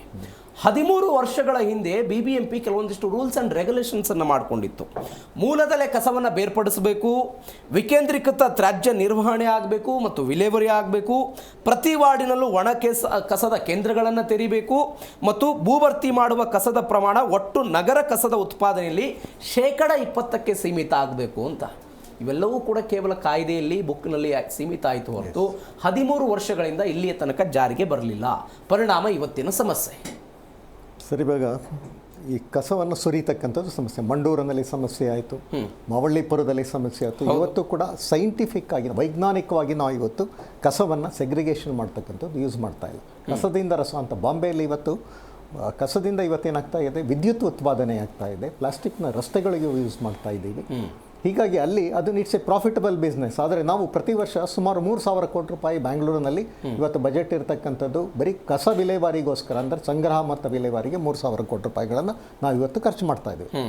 ಇದು ಮಾಫಿಯಾಗಳ ಕೈಯಲ್ಲಿ ಇವತ್ತು ಸೇರಿರ್ತಕ್ಕಂಥದ್ದು. ಈ ನಮ್ಮಲ್ಲಿ ಈಗ ಮೊನ್ನೆ ಇನ್ನೊಂದು ಕಾನೂನು ಮಾಡಿದರು. ಇದರಲ್ಲಿ ಜೊತೆಗೆ ನಮಗೇನಾಗಿದೆ, ಹಳೆ ಕಟ್ಟಡಗಳನ್ನು ಒಡೆದು ಹಾಕ್ತಕ್ಕಂಥ ಕಟ್ಟಡಗಳ ತ್ಯಾಜ್ಯ ಹಾಕಲಿಕ್ಕೆ ಒಂದು ಕಾನೂನನ್ನು ಕೂಡ ರೂಪಿಸಿದ್ದಾರೆ. ಆದರೆ ಇದಕ್ಕೆ ಎಲ್ಲೂ ಕೂಡ ಡಂಪಿಂಗ್ ಯಾರ್ಡ್ಗಳಿಲ್ಲ. ಇವರೇನು ಮಾಡ್ತಾ ಇದ್ದಾರೆ, ಇದು ಹಳೆ ಕಟ್ಟಡಗಳನ್ನು ಒಡೆದು ಕೆರೆಗಳಲ್ಲಿ, ನಾಲೆಗಳಲ್ಲಿ ಇವತ್ತು ಕಸವನ್ನು ಹಾಕ್ತಾ ಇದ್ದಾರೆ. ಹೀಗಾಗಿ ಅಲ್ಲೇನಾಗ್ತಾ ಇದೆ, ಕೆರೆಗಳು ಕೂಡ ಇವತ್ತು ನಶಿಸಿ ಹೋಗ್ತಾ ಇದೆ. ನಮ್ಮ ಇದು ಯಾವುದು ಸ್ಟಾರ್ಮ್ ವಾಟರ್ ಡ್ರೈನ್ಗಳು ಆಗ್ತಾ ಇದೆ.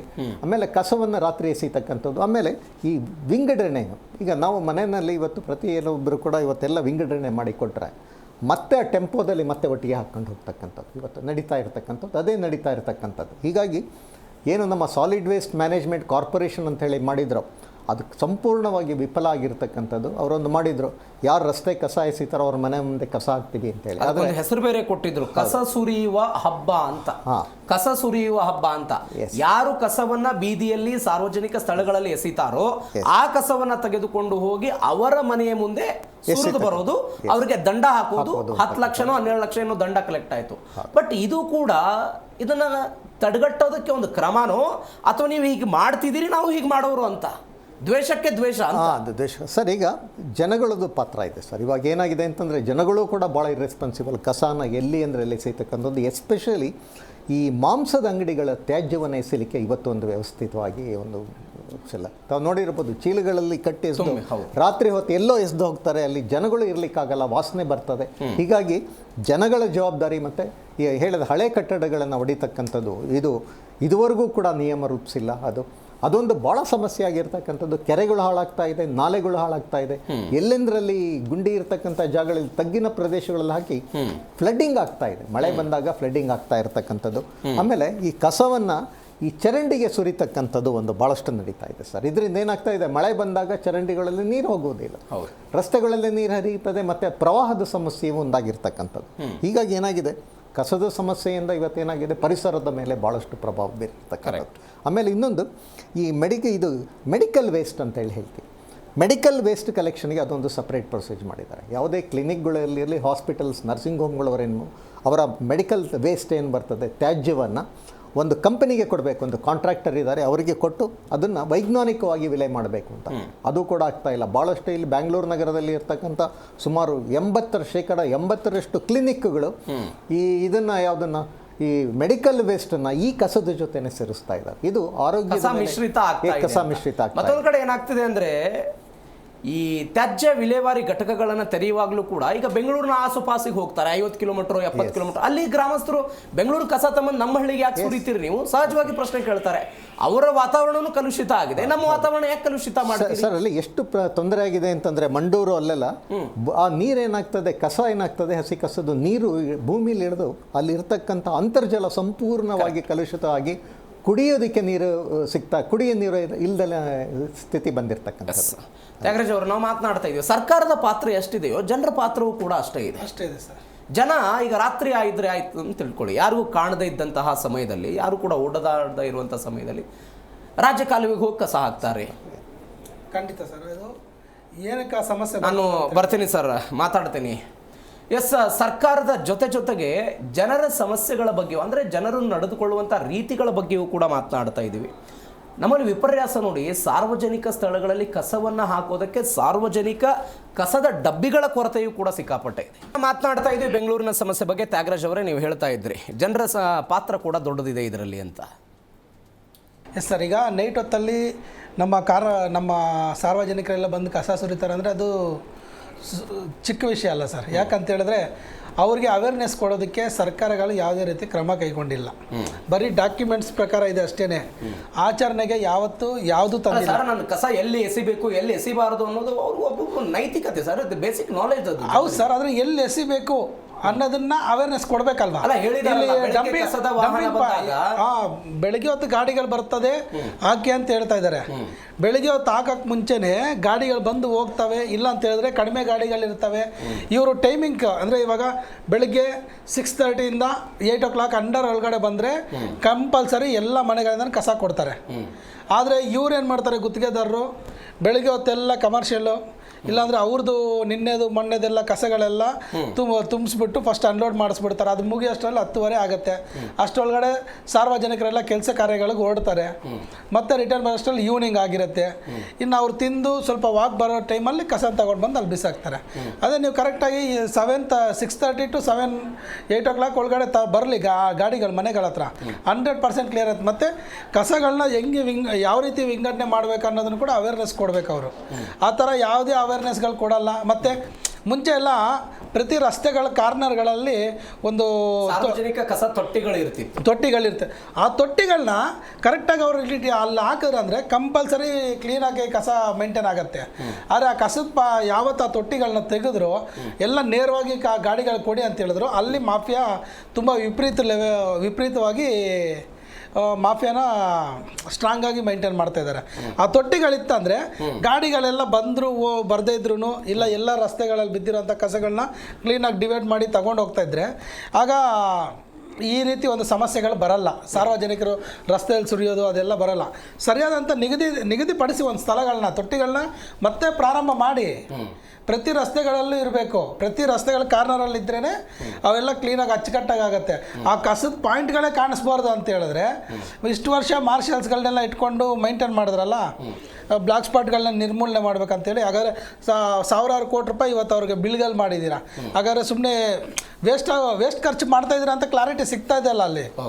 ಮತ್ತು ಅಧಿಕಾರಿಗಳೆಲ್ಲ ಸರಿಯಾಗಿ ನಿರ್ವಹಣೆ ಮಾಡ್ತಾ ಇದ್ದೀರಿ ಅಂತ ಹೇಳ್ಬಿಟ್ಟು ಏನು BBMP ಇದ್ದಂಥ ಘನತ್ಯಾಜ್ಯನ BSWM ಟ್ರಾನ್ಸ್ಫರ್ ಮಾಡ್ಕೊಂಡ್ರೆ ಅಲ್ಲಿಗೆ ಹೋದ್ಮೇಲೂ ಕೂಡ ಇನ್ನು ವಿಪರೀತವಾಗಿ ಏನು ಸಾರ್ವಜನಿಕ ರಸ್ತೆಗಳೆಲ್ಲ ಕಸದಿಂದ ತುಂಬಿರ್ತಾ ಇದೆ ಅಂತ ಹೇಳಿದ್ರೆ ಅಲ್ಲಿ ಅಧಿಕಾರಿಗಳು ಕೆಲಸ ಮಾಡ್ತಾ ಇದ್ದಾರೆ ಅಲ್ವಾ ಹೇಳಿ. BBMP ಆದರೂ ಸ್ವಲ್ಪ ಭಯ ಭಕ್ತಿ ಇತ್ತು. BBMP ಆದರೂ ಕೆಲಸ ಮಾಡಬೇಕಾದ್ರೆ ಅಧಿಕಾರಿಗಳು ಈಸಿಯಾಗಿ ಸಿಕ್ಬಿಡ್ತಾ ಇದ್ರು.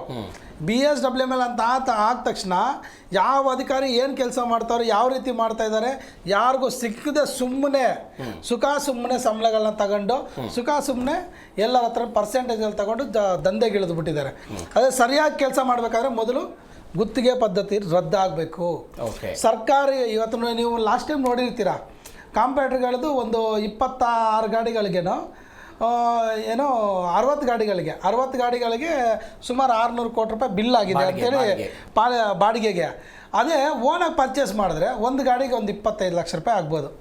ಅಂದರೆ ಈಗ ನೋಡಿ, ಈಗ ಆಟೋ ಟಿಪ್ಪರ್ಗಳೆಲ್ಲ ಇವೆ, ಅವನ್ನೆಲ್ಲ ಒಂದೊಂದು ಪರ್ಚೇಸ್ ಮಾಡಿದ್ರೆ ವಾಹನಗಳನ್ನು ನೋಡಿದ್ರೆ ಒಂಥರ ಭಯ ಆಗಿಬಿಡುತ್ತೆ. 4 ಲಕ್ಷ ರೂಪಾಯಿ ಒಂದು ಟಿಪ್ಪರ್ ಆಟೋ ತಗೊಂಡ್ರೆ 4 ಲಕ್ಷ ರೂಪಾಯಿಗೆ 6,000 ಆಟೋಗಳನ್ನ BBMP ಖರೀದಿ ಮಾಡ್ತಂದ್ರೆ ಆಗ ಸರ್ಕಾರ BBMP ಅಂಡರಲ್ಲೇ ಕಾರ್ಯನಿರ್ವಹಣೆ ಆಗತ್ತಲ್ವಾ. ಆಗ ಸಂಬಂಧಪಟ್ಟ ಅಧಿಕಾರಿಗಳನ್ನ ನಾವು ಜವಾಬ್ದಾರರನ್ನಾಗಿ ಮಾಡ್ಬೋದು. ಗುತ್ತಿಗೆದಾರನ ಜವಾಬ್ದಾರರನ್ನಾಗಿ ಮಾಡೋಕ್ಕಾಗತ್ತಾ ನಾವು? ಮತ್ತೆ ಸರ್ವಿಸ್ ಟೆಂಡರ್ ಅಂತ ಹೇಳ್ಬಿಟ್ಟು ದಾರಿ ತಪ್ಪಿಸ್ಬಿಟ್ಟು ಕಾರ್ಮಿಕರನ್ನು ಕೂಡ ಅಷ್ಟೇ ಸರಿಯಾಗಿ ಕೆಲಸ. ಈಗ ಒಬ್ಬ ಮನುಷ್ಯ ಸರಾಸರಿ ಇಷ್ಟು ಕೆಲಸ ಮಾಡ್ಬೇಕಂತ ಇದೆ, ಒಂದು 8 ಗಂಟೆಗಳ ಕಾಲ ಕೆಲಸ, ಇಷ್ಟೊತ್ತು ಕೆಲಸ ಮಾಡಿದ್ರೆ ಮಾತ್ರ ಆ ಮನುಷ್ಯ ಕೆಲಸ ಮಾಡ್ಬೋದಂತಿದೆ.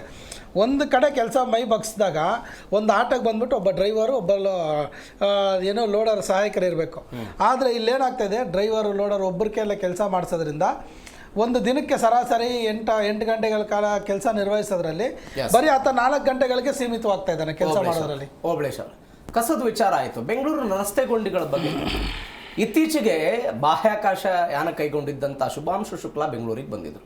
ಅವರು ಒಂದು ಸೆಂಟೆನ್ಸ್ ಹೇಳಿದರು, ಏನು ಗೊತ್ತಾ, ಬಾಹ್ಯಾಕಾಶಕ್ಕೆ ಹೋಗಿ ಬರೋದು ಸುಲಭ, ಆದರೆ ಬೆಂಗಳೂರು ಟ್ರಾಫಿಕ್ ದಾಟೋದು ಭಾರಿ ಕಷ್ಟ ರೀ ಅಂತ ಹೇಳಿದ್ರು.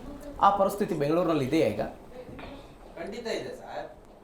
ಅವರು ಅಷ್ಟೊಂದು ಬಾಹ್ಯಾಕಾಶಕ್ಕೆ ಹೋಗೋಕ್ಕೆ 1.5 ಗಂಟೆನೇ ಏನೋ ಹೇಳಿದ್ರು.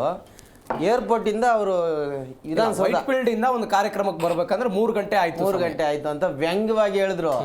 ಅದನ್ನೆಲ್ಲ ಸರ್ಕಾರ ಆಗಲಿ ಯಾರಾಗಲಿ ಅದನ್ನ ಕೇರೆ ಮಾಡ್ತಾ ಇಲ್ಲ. ಅವರು ಮಾಡಿದ್ದೇ ಕೆಲಸ, ಅವರು ಆಡಿದ್ದೇ ಆಟ. ಸರ್, ಇನ್ನೊಂದು ಘನತ್ಯಾಜ್ಯ ವಿಚಾರಕ್ಕೆ ಬರ್ತೀನಿ. ಈಗ ಘನತ್ಯಾಜ್ಯದ್ದು ಬೆಂಕಿ ಹಚ್ಚಿದ್ದಾರೆ ಅನ್ನೋದು ಈಗ ಸೆಲೆಬ್ರಿಟಿಗಳ ಮೂಲಕ ಕೆಲವೊಂದು ಸ್ವಲ್ಪ ಹೆಚ್ಚಿನ ಸ್ವರೂಪ ಪಡ್ಕೊಂಡಿದೆ. ಏನಕ್ಕೆ ಇದೆಲ್ಲ ಆಗ್ತಾಯಿದೆ ಸರ್? ನೋಡಿ, ಇಲ್ಲಿ ನಮ್ಮ ಡ್ರೈವರ್ಸು ಕ್ಲೀನರ್ಸ್ ಹುಡುಗರಿದ್ದಾರಲ್ಲ, ಎಲ್ಲ ಕೆಲಸನೂ ಅಚ್ಚುಕಟ್ಟಾಗಿ ಮಾಡ್ತಾರೆ ಪಾಪ. ಅವರು ಸಿಗೋದು 10,000 ರಿಂದ 12,000ನೇ ಸ್ಯಾಲ್ರಿ. ಈಗ ಅದೇ ಅವ್ರ ಜೊತೆನೇ ಕೆಲಸ ಮಾಡೋ ಹೆಣ್ಣುಮಕ್ಳು ಪೌರ ಕಾರ್ಮಿಕರು ರಸ್ತೆ ಗುಡಿಸೋರು 40,000 ಸಂಬಳ. ಇವ್ರಿಗೂ ಹೆಚ್ಚಿನ ರೀತಿಯಲ್ಲಿ ಸಂಬಳ ಸಿಕ್ಕಿದ್ದೆ. ಆದರೆ ಈಗ ಪಬ್ಲಿಕ್ಕು ನೈಟ್ ಹೊತ್ತು ಎಸಿತಾನೆ, ಮತ್ತು ಬೇರೆ ಎಲ್ಲೋ ಚರಂಡಿಗೆ ಎಸಿತಾನೆ ಅನ್ನೋದನ್ನೆಲ್ಲ ಈ ಹುಡುಗರೇ ಸ್ವಇಚ್ಛೆಯಿಂದ ಅದನ್ನೆಲ್ಲ ಅವರೇ ಕಲೆಕ್ಟ್ ಮಾಡ್ಕೊತಾರೆ.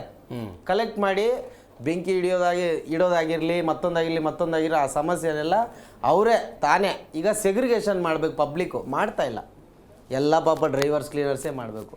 ಈಗ ಹೊಸದಾಗಿ LVP ಅಂತ ಬಿಡದಿಯಲ್ಲಿ ಒಂದು ಪ್ಲ್ಯಾಂಟ್ ಮಾಡಿಬಿಟ್ಟು ಎಲ್ ವಿ ಪಿ ಅಂದರೆ ಲೋ ವ್ಯಾಲ್ಯೂ ಪ್ಲಾಸ್ಟಿಕ್ಕು, ಅದನ್ನು ಕಾರ್ಮಿಕರ ಕೈಯಲ್ಲೇ ವಿಂಗಡಿಸಿ ರಾಶಿ ಬಟ್ಟೆ ಮೂಟೆ ಎಲ್ಲ ಕಳಿಸ್ತವ್ರೆ.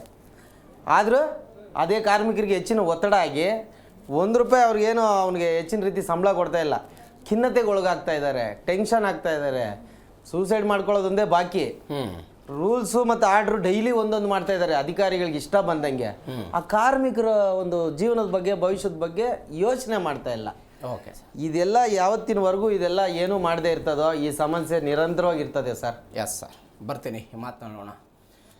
ಬೆಂಗಳೂರಿನ ರಸ್ತೆ ಗುಂಡಿ, ಬೆಂಗಳೂರಿನ ತ್ಯಾಜ್ಯ ವಿಲೇವಾರಿ, ಇದರ ಜೊತೆಗೆ ಬೆಂಗಳೂರಿನ ಟ್ರಾಫಿಕ್ ಕೂಡ ಬೇರೆ ಸರ್. ಬೆಂಗಳೂರಿನಲ್ಲಿ ಪ್ರತಿನಿತ್ಯ 2,300 ವಾಹನಗಳು, ದ್ವಿಚಕ್ರ ಮತ್ತು 4 ಚಕ್ರದ ವಾಹನಗಳು RTOಗಳಲ್ಲಿ ರಿಜಿಸ್ಟರ್ ಆಗ್ತಾ ಇದೆ. 2,300 ವಾಹನ. ಬೆಂಗಳೂರು ವಿಶ್ವದಲ್ಲೇ ಅತ್ಯಂತ ಕೆಟ್ಟ ಸಂಚಾರ ದಟ್ಟಣೆಯನ್ನು ಹೊಂದಿರುವಂತಹ 3ನೇ ನಗರ ಆಗಿದೆ. ಬೆಂಗಳೂರಿಗೆ ಒಬ್ಬ ಪ್ರಜೆ ಪ್ರತಿ ವರ್ಷ ತನ್ನ ಸಮಯದಲ್ಲಿ 134 ಗಂಟೆಯನ್ನು ಟ್ರಾಫಿಕ್ನಲ್ಲಿ ಕಳೀತಾನಂತೆ. 134 ಗಂಟೆ. ಇದರಿಂದ ಸರಾಸರಿ 20,000 ಕೋಟಿ ರೂಪಾಯಿ ಹಣ ಕರ್ನಾಟಕಕ್ಕೆ ವೇಸ್ಟ್ ಆಗ್ತಾ ಇದೆ. ಅನಿರುದ್ಧ್ ಅವರು ಇವತ್ತು ತೋರಿಸ್ತಾ ಇದ್ದಾರೆ, ರಸ್ತೆಗಳಲ್ಲಿ ಗುಂಡಿ ಬಿದ್ದಿದೆ, ಎಲ್ಲೂ ಕೂಡ ಸರಿಯಾದಂಥ ರಸ್ತೆಗಳಿಲ್ಲ, ಸಮರ್ಪಕ. ಸಿಕ್ಕಾಪಟ್ಟೆ ಹಿನ್ನಡೆ ಅಲ್ವಾ ಇದು ಒಬ್ಬ ಕನ್ನಡಿಗರಾಗಿ, ಕರ್ನಾಟಕದವರಾಗಿ? ಸರ್, ಈಗ ಬೆಂಗಳೂರಿನಲ್ಲಿ ಪ್ರಮುಖ ಸಮಸ್ಯೆ ಅಂತಂದರೆ ಒಂದು ಪರಿಸರ ಸಮಸ್ಯೆ, ಎರಡನೇದು ಟ್ರಾಫಿಕ್ ಅಂತಕ್ಕಂಥದ್ದು. ಜನ ಇವತ್ತು ಬೆಂಗಳೂರಿಗೆ ಯಾಕೆ ಬರಲಿಕ್ಕೆ ಹೆದರ್ತಾ ಇದ್ದಾರೆ ಅಂತಂದರೆ, ಯಾರು ಇದು ಉದ್ಯಮಿಗಳು ಬೆಂಗಳೂರಿನ ಟ್ರಾಫಿಕ್ ಸಮಸ್ಯೆ ಆಗಿರ್ತಕ್ಕಂಥ. ಸರ್, ಇದಕ್ಕೆ ಮೂಲ ಕಾರಣ ಇವತ್ತು ಏನಾಗಿದೆ, ಅತಿ ಹೆಚ್ಚಿನ ಸಂಖ್ಯೆಯ ವೆಹಿಕಲ್ಸ್ ಬ್ಯಾಂಗ್ಳೂರು ಸಿಟಿಯಲ್ಲಿ ಇರ್ತಕ್ಕಂಥದ್ದು. ಕರೆಕ್ಟ್. ಇಡೀ ವಿಶ್ವದಲ್ಲೇ ಸುಮಾರು 20 ಲಕ್ಷ ವೆಹಿಕಲ್ಸ್ ಬ್ಯಾಂಗ್ಳೂರು ಸಿಟಿ ಒಂದರಲ್ಲೇ ಇರತಕ್ಕಂಥದ್ದು ಇವತ್ತಿನ ಅಂಕಿಅಂಶದ ಪ್ರಕಾರ ಇರತಕ್ಕಂಥದ್ದು. ಆದರೆ ಆ ರಸ್ತೆಗಳ ಇದು ನಿಲ್ಲಿಸಲಿಕ್ಕೆ ಜಾಗ ಇಲ್ಲ, ಪಾರ್ಕಿಂಗ್ ವ್ಯವಸ್ಥೆ ಇಲ್ಲ. ತಾವು ನೋಡಿದ್ದೀರಾ, ಇವತ್ತು 20 ಅಡಿ ರಸ್ತೆಯಲ್ಲಿ 2 ಸೈಡಲ್ಲೂ ಪಾರ್ಕ್ ಮಾಡ್ತಾ ಇದ್ದಾರೆ ಇವತ್ತು ಜನ. ಹೀಗಾಗಿ ಏನಾಗ್ತಾ ಇದೆ ಅಂತಂದರೆ, ವೆಹಿಕಲ್ಗಳು, ಆಮೇಲೆ ಪಾದಚಾರಿ ರಸ್ತೆಗಳು ಇಲ್ಲವೇ ಇಲ್ಲ, ಎಲ್ಲ ಮಾಯವಾಗಿದೆ, ಇಲ್ಲ ಎನ್ಕ್ರೋಚ್ ಆಗಿರ್ತಕ್ಕಂಥದ್ದು, ಇಲ್ಲ ಓಡಾಡದಂಥ ಪರಿಸ್ಥಿತಿ. ಹೀಗಾಗಿ ಏನಾಗಿದೆ, ಜನ ಅನಿವಾರ್ಯವಾಗಿ, ಅದು ಎಸ್ಪೆಷಲಿ ಮಕ್ಕಳು, ವೃದ್ಧರು ಮತ್ತು ಸ್ತ್ರೀಯರು ರಸ್ತೆಯಲ್ಲೇ ಓಡಾಡಬೇಕಾದಂಥ ಪರಿಸ್ಥಿತಿ. ಆನ್ ಎನ್ ಆವರೇಜ್ ದಿನಕ್ಕೆ 4 ಜನ ರೋಡ್ ಆಕ್ಸಿಡೆಂಟಲ್ಲಿ ಸಾಯ್ತಾ ಇರ್ತಕ್ಕಂಥದ್ದು. ಅದರಲ್ಲಿ 2025ರಲ್ಲಿ 715 ಜನ ರೋಡ್ ಈ ಸತಿ 1,000 ಕ್ರಾಸ್ ಆಗಿದೆಯಂತೆ ಅವ್ರು ಹೇಳ್ತಾ ಇದ್ದಾರೆ. 4 ಜನ, ಅದರಲ್ಲಿ 3 ಜನ ಪಾದಚಾರಿಗಳು ಸಾಯ್ತಾ ಇರ್ತಾರೆ. ಕರೆಕ್ಟ್. ರಾಜಕಾರಣಿಗಳು ಯಾರು ಸಾಯ್ತಾ ಇಲ್ಲ ಸರ್, ಅವರೆಲ್ಲ ಐಷಾರಾಮಿ ಕಾರುಗಳಲ್ಲಿ ಓಡಾಡ್ತಾರೆ, ಸೇಫಾಗಿ ಓಡಾಡ್ತಾರೆ. ಪಾದಚಾರಿ ರಸ್ತೆಗಳೇ ಇಲ್ಲ, ಮಾಯವಾಗಿರ್ತಕ್ಕಂಥದ್ದು. ಆಮೇಲೆ ಬೇಸ್ಮೆಂಟ್ಗಳು ಇರ್ತಕ್ಕಂಥದ್ದು ಪಾರ್ಕಿಂಗಿಗೆ, ಅಲ್ಲಿ ಕಮರ್ಷಿಯಲ್ ಆ್ಯಕ್ಟಿವಿಟೀಸ್ ನಡೆಸಲಿಕ್ಕೆ ನೀವೇ ಬಿಟ್ಟಿದ್ದೀರಾ. ಎಲ್ಲಿ ಜನ ಎಲ್ಲ ತಂದು ರಸ್ತೆಯಲ್ಲಿ ನಿಲ್ಲಿಸಿದಾಗ ಜನ ರಸ್ತೆಯಲ್ಲೇ ಓಡಾಡಬೇಕಾದಂಥ ಅನಿವಾರ್ಯ ಪರಿಸ್ಥಿತಿ. ಇದರಲ್ಲಿ BMTC ಕಿಲ್ಲರ್ ಅಂತ ತಾವೇ ಒಂದು ಪ್ರೋಗ್ರಾಮ್ ಕೂಡ ಮಾಡಿದ್ರಿ. BMTC ವೆಹಿಕಲ್ಗಳಿಂದಲೇ ಸುಮಾರು 500-600 ಜನ ಸಾಯ್ತಾ ಇದ್ದಾರೆ ಬ್ಯಾಂಗ್ಳೂರಿನಲ್ಲಿ.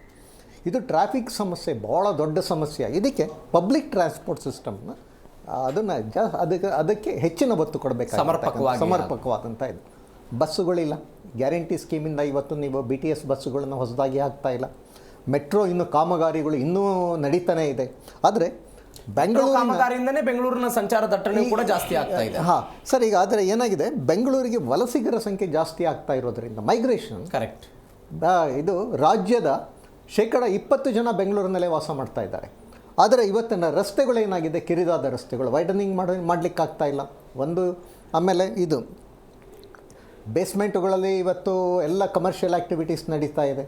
ಪಾರ್ಕಿಂಗ್ ಸಮಸ್ಯೆ ಅನಿವಾರ್ಯವಾಗಿ, ಅಂದರೆ ಜನಗಳು ಇವತ್ತು ರಸ್ತೆಯಲ್ಲೇ ರಸ್ತೆಯಲ್ಲಿ ಓಡಾಡಬೇಕಾದಂಥ ಒಂದು ಅನಿವಾರ್ಯ ಪರಿಸ್ಥಿತಿಯಿಂದ ಇವತ್ತು ಆಕ್ಸಿಡೆಂಟ್ಸ್ ಜಾಸ್ತಿ ಆಗ್ತಾ ಇದೆ.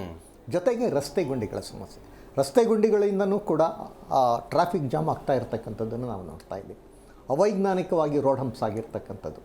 ಮತ್ತು ಸರಿಯಾಗಿ ನಮ್ಮಲ್ಲಿ ಫ್ಲೈಓವರ್ಗಳನ್ನು ಮಾಡ್ತಾ ಇಲ್ಲ. ಫಾರ್ ಎಕ್ಸಾಂಪಲ್ ನಾವು ಹೇಳ್ತಾ ಇದ್ದೀವಿ, KR ಸರ್ಕಲ್ನಲ್ಲಿ ಹೈಯೆಸ್ಟ್ ಡೆನ್ಸಿಟಿ ವೆಹಿಕಲ್ ಡೆನ್ಸಿಟಿ ಇರತಕ್ಕಂಥ ಇದರಲ್ಲಿ ಇವತ್ತು ಕೂಡ ಅಲ್ಲೊಂದು ಫ್ಲೈಓವರ್ ಮಾಡಲಿಕ್ಕೆ ಆಗ್ತಾ ಇಲ್ಲ ಇವ್ರ ಕೈಲಿ. ಅವೈಜ್ಞಾನಿಕವಾಗಿ ಮಾಡ್ತಾ ಇರ್ತಕ್ಕಂಥದ್ದು. ಮತ್ತು ಇಲ್ಲಿ ಏನಾಗಿದೆ, ಈಗ ಟನಲ್ ಅಂತೇಳಿ ಹೊರಟಿದ್ದಾರೆ 30,000 ಕೋಟಿ ಇದರಲ್ಲಿ. ಬಟ್ ಈ ಯೋಜನೆಗಳಿಗೆ ದುಡ್ಡು ಇಲ್ಲ, ಅದು ಕಾರ್ಯಗತ ಆಗೋ ಹೊತ್ತಿಗೆ ಬ್ಯಾಂಗ್ಳೂರ್ ಇತ್ತು. ಸರ್, ಇದಕ್ಕೆ ಮೂಲ ಕಾರಣ ಬ್ಯಾಂಗ್ಳೂರು ಬೆಳವಣಿಗೆಯನ್ನು ನಿಲ್ಲಿಸಬೇಕಾಗಿರ್ತಕ್ಕಂಥದ್ದು ನಾವು ನೋಡಬೇಕು. ಬೆಂಗಳೂರು ವಾರ್ಷಿಕವಾಗಿ 5.8% ಆ ಪರಿಪ್ರಮಾಣದ ವೇಗದಲ್ಲಿ ಬೆಳೀತಾ ಇದೆ ಅಂತ ಒಂದು ವರದಿ ಹೇಳ್ತಾ ಇದೆ. ಬರ್ತೀನಿ ಸರ್. ತ್ಯಾಗರಾಜ್ ಅವರ 2018 ಮತ್ತು 2022ರಲ್ಲಿ BBMP ಇದ್ದಾಗ ಹೈಕೋರ್ಟ್ ಚೀಮಾರಿ ಹಾಕಿತ್ತು ಅಧಿಕಾರಿಗಳಿಗೆ. ಒಂದು ರಸ್ತೆ ಗುಂಡಿಗಳನ್ನು ಮುಚ್ಚೋ ಯೋಗ್ಯತೆ ಇಲ್ಲ, ನಿಮಗೆ ನಾಚಿಕೆ ಆಗಬೇಕು ಅಂತ ಹೈಕೋರ್ಟ್ನ ಪೀಠ ಹೇಳಿತ್ತು. ಇವತ್ತು DK ಶಿವಕುಮಾರ್, ಸಿದ್ದರಾಮಯ್ಯನವರು ಅಥವಾ GB ಅಧಿಕಾರಿಗಳನ್ನು ನಾವು ಮುಚ್ತೀವಿ, 2200 ಗುಂಡಿ ಮುಚ್ಚಿದ್ವಿ, ಇದಕ್ಕೆ 485 ರೂಪಾಯಿ ಒಂದು ಗುಂಡಿಗೆ ಖರ್ಚು ಮಾಡ್ತಾ ಇರುವಂಥ ಹಣ ಬೆಂಗಳೂರಿನಲ್ಲಿ 485 ರೂಪಾಯಿ ಒಂದು ಗುಂಡಿ ಮುಚ್ಚೋದಕ್ಕೆ GB ಅವರು ಖರ್ಚು ಮಾಡ್ತಾ ಇರೋದು. ಈಗ ಪ್ರತಿ ಗುಂಡಿಗಳಿಗೂ ಹಾಸ್ಪಾಟ್ ಅಡಿಯಲ್ಲಿ ಕಾಮಗಾರಿಗಳಿಗೆ ದುಡ್ಡನ್ನ ರಿಲೀಸ್ ಮಾಡ್ತಾ ಇದ್ದಾರೆ. ಆ ರಿಲೀಸ್ ಮಾಡೋ ಅಂತ ಗುತ್ತಿಗೆನ ಪಡಿತಾರಲ್ಲ, ಕಾಮಗಾರಿನ ಮಾಡ್ತಾರಲ್ಲ ಕಾಂಟ್ರಾಕ್ಟರ್, ಅದೊಂಥರ ಲಿಂಕ್ ಇದೆ ಅನ್ಸುತ್ತೆ. ಸರಿಯಾಗಿ ನೀವು ಹಣ ಬಿಡುಗಡೆ ಮಾಡಲ್ಲ, ನಾವು ಸರಿಯಾಗಿ ಕೆಲಸ ಮಾಡಲ್ಲ, ಜನ ಹಣ ಬಿಡುಗಡೆ ಆಗ್ತಾ ಇದೆ. ಪ್ರೆಸೆಂಟ್ಗೆ ವೈಟ್ ಟ್ಯಾಪಿಂಗ್ ಅನ್ನೋದು ಇಲ್ಲ ಅಂತ ಹೇಳಿದ್ರೆ ರಸ್ತೆ ಗುಂಡಿಗಳನ್ನ ತತ್ಕಾಲಕ್ಕೆ ಮುಚ್ಚೋ ಅಂಥ ಕೆಲಸ ಕಾರ್ಯಗಳಿಗೆ ಕೋಟ್ಯಾಂತರ ರೂಪಾಯಿ ದುಡ್ಡನ್ನ ರಿಲೀಸ್ ಮಾಡ್ತಾ ಇದ್ದಾರೆ. ರಿಲೀಸ್ ಆಗ್ತಾ ಇದೆ ದುಡ್ಡು, ರಿಲೀಸ್ ಆಗದೆ ಇಲ್ವೇ ಇಲ್ಲ, 100% ರಿಲೀಸ್ ಆಗ್ತಾಯಿದೆ. ಆ ರಿಲೀಸ್ ಆಗೋದೆಲ್ಲ ಬಂದು ಇವತ್ತು ನೀವು ಸದನದಲ್ಲಿ ನಿನ್ನೆ ನೋಡಿರ್ಬೋದು, ಬೆಳಗಾವಿ ಸದನದಲ್ಲಿ ಭ್ರಷ್ಟಾಚಾರಗಳ ಬಗ್ಗೆ ಎಷ್ಟು ಕ್ಲಿಯರ್ ಆಗಿ ಅವ್ರ ಪಕ್ಷ ಏನು ಆಡಳಿತ ಪಕ್ಷದವರೇ ಇವತ್ತು ಭ್ರಷ್ಟಾಚಾರಗಳನ್ನ ನಿರ್ಮೂಲನೆ ಮಾಡ್ಬೇಕನ್ನೋ ಮಟ್ಟದಲ್ಲಿ ಮಾತಾಡ್ತಾ ಇದ್ದಾರೆ. ಅಂದರೆ ಪ್ರತಿಯೊಂದು MLA ಕೂಡ ಅಷ್ಟೇ, ಶಾಸಕರು ಕೂಡ ಅಷ್ಟೇ, ಮಿನಿಸ್ಟರ್ಗಳು ಕೂಡ ಅಷ್ಟೇ, ಲಂಚ ಪಡೆಯೋದನ್ನು ನಿಲ್ಲಿಸಿದ್ರೆ, ಕೆಲಸ ಸ್ಟ್ರಿಕ್ಟಾಗಿ ಮಾಡಿಸಿದ್ರೆ 100% ಎಲ್ಲ ಗುಂಡಿಗಳು ಮುಚ್ಚುತ್ತೆ, ಎಲ್ಲ ಕಾಮಗಾರಿಗಳು ಶುದ್ಧವಾಗಿ ನಡೀತದೆ. ಇಲ್ಲ ಅಂತ ಹೇಳಿದ್ರೆ ಪರ್ಸೆಂಟೇಜು ಚುನಾವಣೆಗಳಿಗೆ ಮತ್ತು ಏನು ಅವ್ರ ಸ್ವಂತ ಆಸ್ತಿಗಳಿಗೋಸ್ಕರ ಲಂಚ ಪಡೆದು ಇವತ್ತು ರಸ್ತೆಗಳನ್ನೂ ಹಾಳು ಮಾಡಿದ್ದಾರೆ, ಬೆಂಗಳೂರನ್ನೂ ಹಾಳು ಮಾಡಿಬಿಟ್ಟಿದ್ದಾರೆ. ಇವತ್ತು ನೋಡಿ, ಬೆಂಗಳೂರನ್ನ ಡೆವಲಪ್ ಮಾಡೋ ಅವಶ್ಯಕತೆ, ಇನ್ನು ವಿಸ್ತಾರವಾಗಿ ತಗೊಂಡೋಗೋ ಅವಶ್ಯಕತೆ ಇರಲಿಲ್ಲ. ಈ ಚಿಕ್ಕದಾಗಿರೋದನ್ನೇ ಚೊಕ್ಕವಾಗಿಡ್ಬೋದಾಗಿತ್ತು ಇವರು. ಚಿಕ್ಕದಾಗಿರೋದನ್ನೇ ಚೊಕ್ಕವಾಗಿಡೋಕ್ಕೆ ಸಾಧ್ಯವಾಗಿಲ್ಲ. ದೊಡ್ಡದಾಗಿ ಎಕ್ಸ್ಟೆಂಡ್ ಮಾಡಿ ಯಾವ ರೀತಿ ಡೆವಲಪ್ಮೆಂಟ್ ಮಾಡೋಣ ಅಂತ ಹೇಳ್ಬಿಟ್ಟು ನೀವು ಇವತ್ತು GBAನ ಇನ್ನೂ ಹೆಚ್ಚಾಗಿ ದೊಡ್ಡದಾಗಿ ವಿಸ್ತಾರ ಮಾಡೋಕೆ ಹೋಗ್ತಾ ಇದ್ದೀರಾ. ಬೆಂಗಳೂರು ದಕ್ಷಿಣ ಅಂತ ಮಾಡಿ. ಹೌದು ಸರ್. ಏನಕ್ಕೆ ಸರ್, ಈಗ ನೋಡಿ, ಇವ್ರು ತಗೊಂಡಾಗೆ GBA ಅಂತ ಮಾಡಿದ್ರು, ಕಮಿಷನರ್ನ ಒಬ್ಬರನ್ನ ಕೂರಿಸಿದ್ರು. ಯಾರಿಗೆ ಅವ್ರು ದೊಡ್ಡವರು? 5 ಪಾಲಿಕೆಗಳಿಗೂ ದೊಡ್ಡವರು ಅಂತಾರೆ, 5 ಪಾಲಿಕೆಗಳಿಗೂ ಅವರೇ ಮುಖ್ಯಸ್ಥರು ಅಂತಾರೆ. 5 ಪಾಲಿಕೆಗಳಲ್ಲೂ ಬರೋ ಸಮಸ್ಯೆಗಳನ್ನ ಇವ್ರ ಹತ್ರ ತೊಗೊಂಡ್ಬಂದು ನಾನು ಪೋಸ್ಟ್ ಮ್ಯಾನ್, ನಾನು ಏನು ಮಾಡೋಕ್ಕಾಗಲ್ಲ, ನೀವು ಅಲ್ಲೇ ಲೋಕಲ್ ಕಮಿಷನರ್ಗಳ ಹತ್ರ ನೋಡಿ. ಮತ್ತು ಹಾಗಾದರೆ ಇವ್ರು ಕಮಿಷನರ್ ಏನಕ್ಕಿದ್ದಾರೆ ಅಲ್ಲಿ ಅಂದರೆ, ಒಂದು ಸಮಸ್ಯೆನ ತಗೊಂಡಾಗ ಅದನ್ನ ನಿವಾರಣೆ ಮಾಡೋಕ್ಕಾಗ್ದಿಲ್ಲ ಅಂತ ಹೇಳಿದಾಗ ಅಂಥ ಕಮಿಷನರ್ಗಳು GBA ಅಂಡರಲ್ಲಿ ಕುತ್ಕೋಬೋದಾ? ನಾನು ಮತ್ತೆ ಇನ್ನೊಂದು ಹೇಳಿದ್ರೆ, ಈಗ ನಿಮಗೂ ಗೊತ್ತಿದೆ 30 ಜಿಲ್ಲೆಗಳಿವೆ ನಮ್ಮ ಕರ್ನಾಟಕದಲ್ಲಿ. 30 ಜಿಲ್ಲೆಗಳಿಗೂ ಒಂದೊಂದು ಹೆಸರಿದೆ, ಹೌದಲ್ವಾ? ಈಗ ಬ್ಯಾಂಗ್ಳೂರಿಗೆ ಒಂದು ಜಿಲ್ಲೆ ಅಂತ ಡಿಕ್ಲೇರ್ ಮಾಡಿದ್ದೀರಾ. ಅದರಲ್ಲಿ 5 ಭಾಗಗಳಾಗಿ ಏನು ಪಾಲಿಕೆಗಳಾಗಿ ಡಿವೈಡ್ ಮಾಡಿದಾಗ 5 ಪಾಲಿಕೆಗಳಿಗೂ ಒಂದೊಂದು ಹೆಸರು ಇಡಬೇಕಲ್ವಾ? ಅದನ್ನು ಜಿಲ್ಲೆಗಳಿಗೆ ಯಾವ ರೀತಿ ಒಂದು ಹೆಸರುಗಳನ್ನ ನಾಮಕರಣ ಮಾಡ್ತಾರೆ ಆ ರೀತಿ ಮಾಡ್ಬೋದಾಗಿತ್ತಲ್ಲ. ಅವರು ಸಪ್ರೇಟ್ ಜಿಲ್ಲೆಗಳಂತ ಡಿಕ್ಲೇರ್ ಮಾಡಿ, ಆಗ ಈ GBA ಏನು ಈ ಥರ ಮುಖ್ಯಸ್ಥರೆಲ್ಲ ಬಂದು ಕೂತ್ಕೊಳ್ಳೋದು, ಆಡಳಿತ ನಡೆಸೋದೆಲ್ಲ ತಪ್ಪೋಗತ್ತೆ. ಆದರೆ ಮುಂದೆ ಬೆಂಗಳೂರು ಸಮಸ್ಯೆಗೆ ಏನು ಮಾಡ್ಬೇಕಂತೀರಿ ಸರ್? ಖಂಡಿತವಾಗಿ ಹೇಳ್ತೀರಿ. ಈಗ ಏನು ಪವರ್ ಡಿಲಿಗೇಷನ್ ಆಗಿಲ್ಲ, ಅರ್ಥ ಇದೆ ಸರ್. ಪವರ್ ಡಿಲಿಗೇಷನ್ ಆಗಬೇಕು. ಅಧಿಕಾರ ಹಸ್ತಾಂತರನೇ ಇನ್ನೂ ಸರಿಯಾದಂಥ ರೀತಿಯಲ್ಲಿ ಅವ್ರಿಗೆ ಆದೇಶನೇ ಹೊಡಿಸಿಲ್ಲ. ಪವರ್ ಡಿಲಿಗೇಷನ್ ಸರ್, ಡೆಲಿಗೇಷನ್ ಪವರ್ ಇಲ್ಲ ಅಂತ ಹೇಳಿದ್ರೆ ಯಾರು ಯಾವ ಆದೇಶಗಳನ್ನು ಮಾಡೋಕ್ಕಲ್ಲ, ಯಾವ ಇಂಪ್ಲಿಮೆಂಟೇಷನ್ ಆಗಲ್ಲ. ಅರ್ಥ ಆಯ್ತಾ? ಆ ನಿಯಮಗಳನ್ನ ರೂಪಿಸ್ಬೇಕು, ಅವ್ರಿಗೆ ಇಂಥವ್ರ ಆದೇಶಗಳನ್ನ ಓಡಿಸ್ಬೇಕು. ಅದನ್ನ ಮಾಡಿಲ್ಲ. ಇವತ್ತು ನೋಡಿ, ಖಾತಾಗಳು ಮಾಡಿಸಿದ್ರ, ಕಾಮಗಾರಿಗಳು ನಡೀತಾ ಇದೆ, ಗ್ಯಾರ್ಬೇಜ್ ನಡೀತಾ ಇದೆ. ಯಾರಾದರೂ ಒಬ್ಬರು ಆದೇಶನ ಓಡಿಸೋಂಥ ಕೆಪಾಸಿಟಿ ಯಾರಿಗಾದ್ರೂ ಒಬ್ರಿಗಿದ? ಇಲ್ಲ. ಅದೆಲ್ಲ ಯಾರು ಕಂಟ್ರೋಲ್ ಇದೆ ಅಂದರೆ, ಇಲ್ಲಿ ನೋಡಿ, ಒನ್ ಆ್ಯಂಡ್ ಓನ್ಲಿ DCM ಮತ್ತು SS ಇವ್ರು ಇಬ್ಬರು ಕಂಟ್ರೋಲಲ್ಲೇ ಇದೆ. ಹಾಗಾಗಿ ಇವ್ರ ಕಮಿಷನರ್ಗಳೆಲ್ಲ ಯಾವುದು ಆದೇಶಗಳು ಮಾಡೋಕ್ಕೆ ಅವಕಾಶನೇ ಇಲ್ಲ ಬ್ಯಾಂಗ್ಳೂರಲ್ಲಿ. ಬ್ಲಾಕ್ ಮೇಲ್ ಮಾಡಬೇಡಿ ನೀವು ಸರ್. ಬ್ಲ್ಯಾಕ್ ಮೇಲು ಎಲ್ಲ ನ್ಯಾಯ ಕೇಳೋದನ್ನೆಲ್ಲ ಬ್ಲ್ಯಾಕ್ ಮೇಲ್ ಅಂತ ಹೇಳ್ತಾರೆ ಅವರು.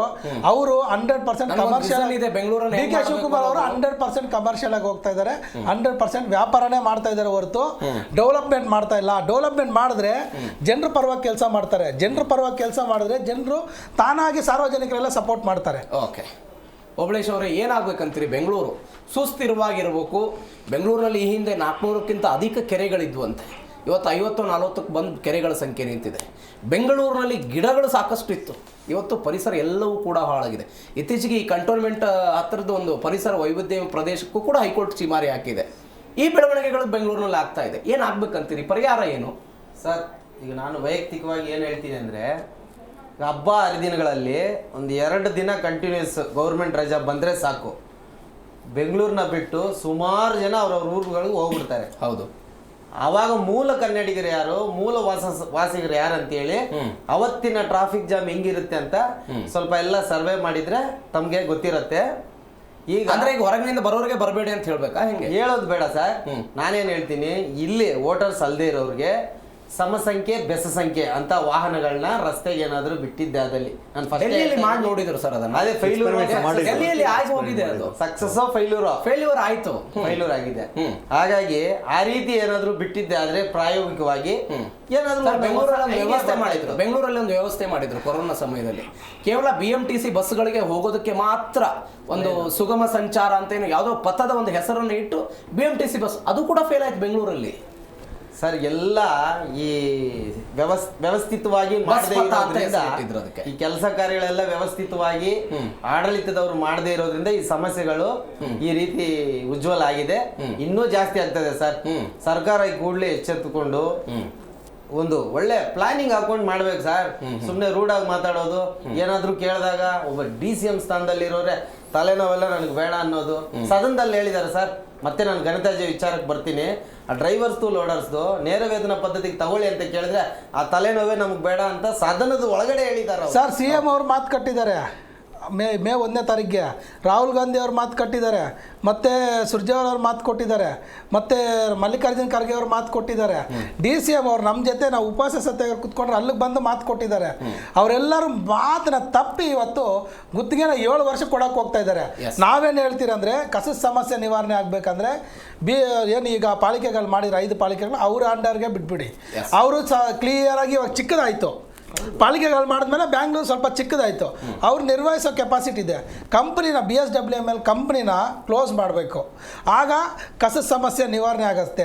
ಮತ್ತು ರಸ್ತೆ ಗುಂಡಿಗಳದು ಅಷ್ಟೇ 5 ಪಾಳಿಗಳು ಡಿವೈಡ್ ಮಾಡಿರೋದ್ರಿಂದ ಇಂಜಿನಿಯರ್ಸ್ ಎಲ್ಲ ಅಲ್ಲಿ ಅಧಿಕಾರಿಗಳನ್ನ ಸರಿಯಾದಂಥ ರೀತಿಯಲ್ಲಿ ನೇಮಿಸಿದ್ರೆ 100% ರಸ್ತೆ ಗುಂಡಿಗಳೆಲ್ಲ ತಾನೇ ಮುಚ್ಚತ್ತೆ. ಇವನ ಅಂಥ ಒಂದು ಪರಿಹಾರನ ಇವ್ರು ಮಾಡ್ತಾ ಇಲ್ಲ. ಸುಮ್ಮನೆ ತಾತ್ಕಾಲಕ್ಕೆ ಏನೋ ಇವರ ಇಬ್ಬರು ಅಂಡರಲ್ಲೇ ಸರ್, ACS DCM ಇವರಿಬ್ಬರು ಅಂಡರಲ್ಲೇ ಪವರ್ನ ಇಟ್ಕೊಂಡು ಯಾರಿಗೂ ಕೆಲಸ ಕಾರ್ಯಗಳು ಮಾಡೋದಕ್ಕೆ ಆದೇಶಗಳು ಮಾಡೋದಕ್ಕೆ ಅವಕಾಶ ಕೊಡದೆ ನಿಲ್ಸಿರೋದ್ರಿಂದ ಈ ಸಮಸ್ಯೆಗಳು ಉದ್ಭವ ಆಗ್ತಾಯಿದೆ sir. Thank you so much 3 ಜನರಿಗೂ ಕೂಡ ಇಷ್ಟ ಚರ್ಚೆಯಲ್ಲಿ ಭಾಗವಹಿಸಿದ್ದಕ್ಕೆ. ಬೆಂಗಳೂರು ವರ್ಷದಿಂದ ವರ್ಷಕ್ಕೆ ಬೆಳೀತಾ ಇದೆ. ಬೆಂಗಳೂರಿನ ಜನಸಂಖ್ಯೆ ಜಾಸ್ತಿ ಆಗ್ತಾ ಇದೆ. ಬೆಂಗಳೂರಿನ ಈ ಸಮಸ್ಯೆಗೆ, ಬೆಂಗಳೂರಿನ ಜ್ವಲಂತ ಸಮಸ್ಯೆಗಳಿಗೆ ಪರಿಹಾರ ಬೇಕು ಅಂತ ಹೇಳಿದರೆ ಬೆಂಗಳೂರಿಗೆ ಪರ್ಯಾಯವಾಗಿ ಮತ್ತೊಂದು ನಗರವನ್ನು ಕಟ್ಟಬೇಕಾದಂಥ ಅನಿವಾರ್ಯತೆ ಕರ್ನಾಟಕ ಸರ್ಕಾರಕ್ಕಿದೆ.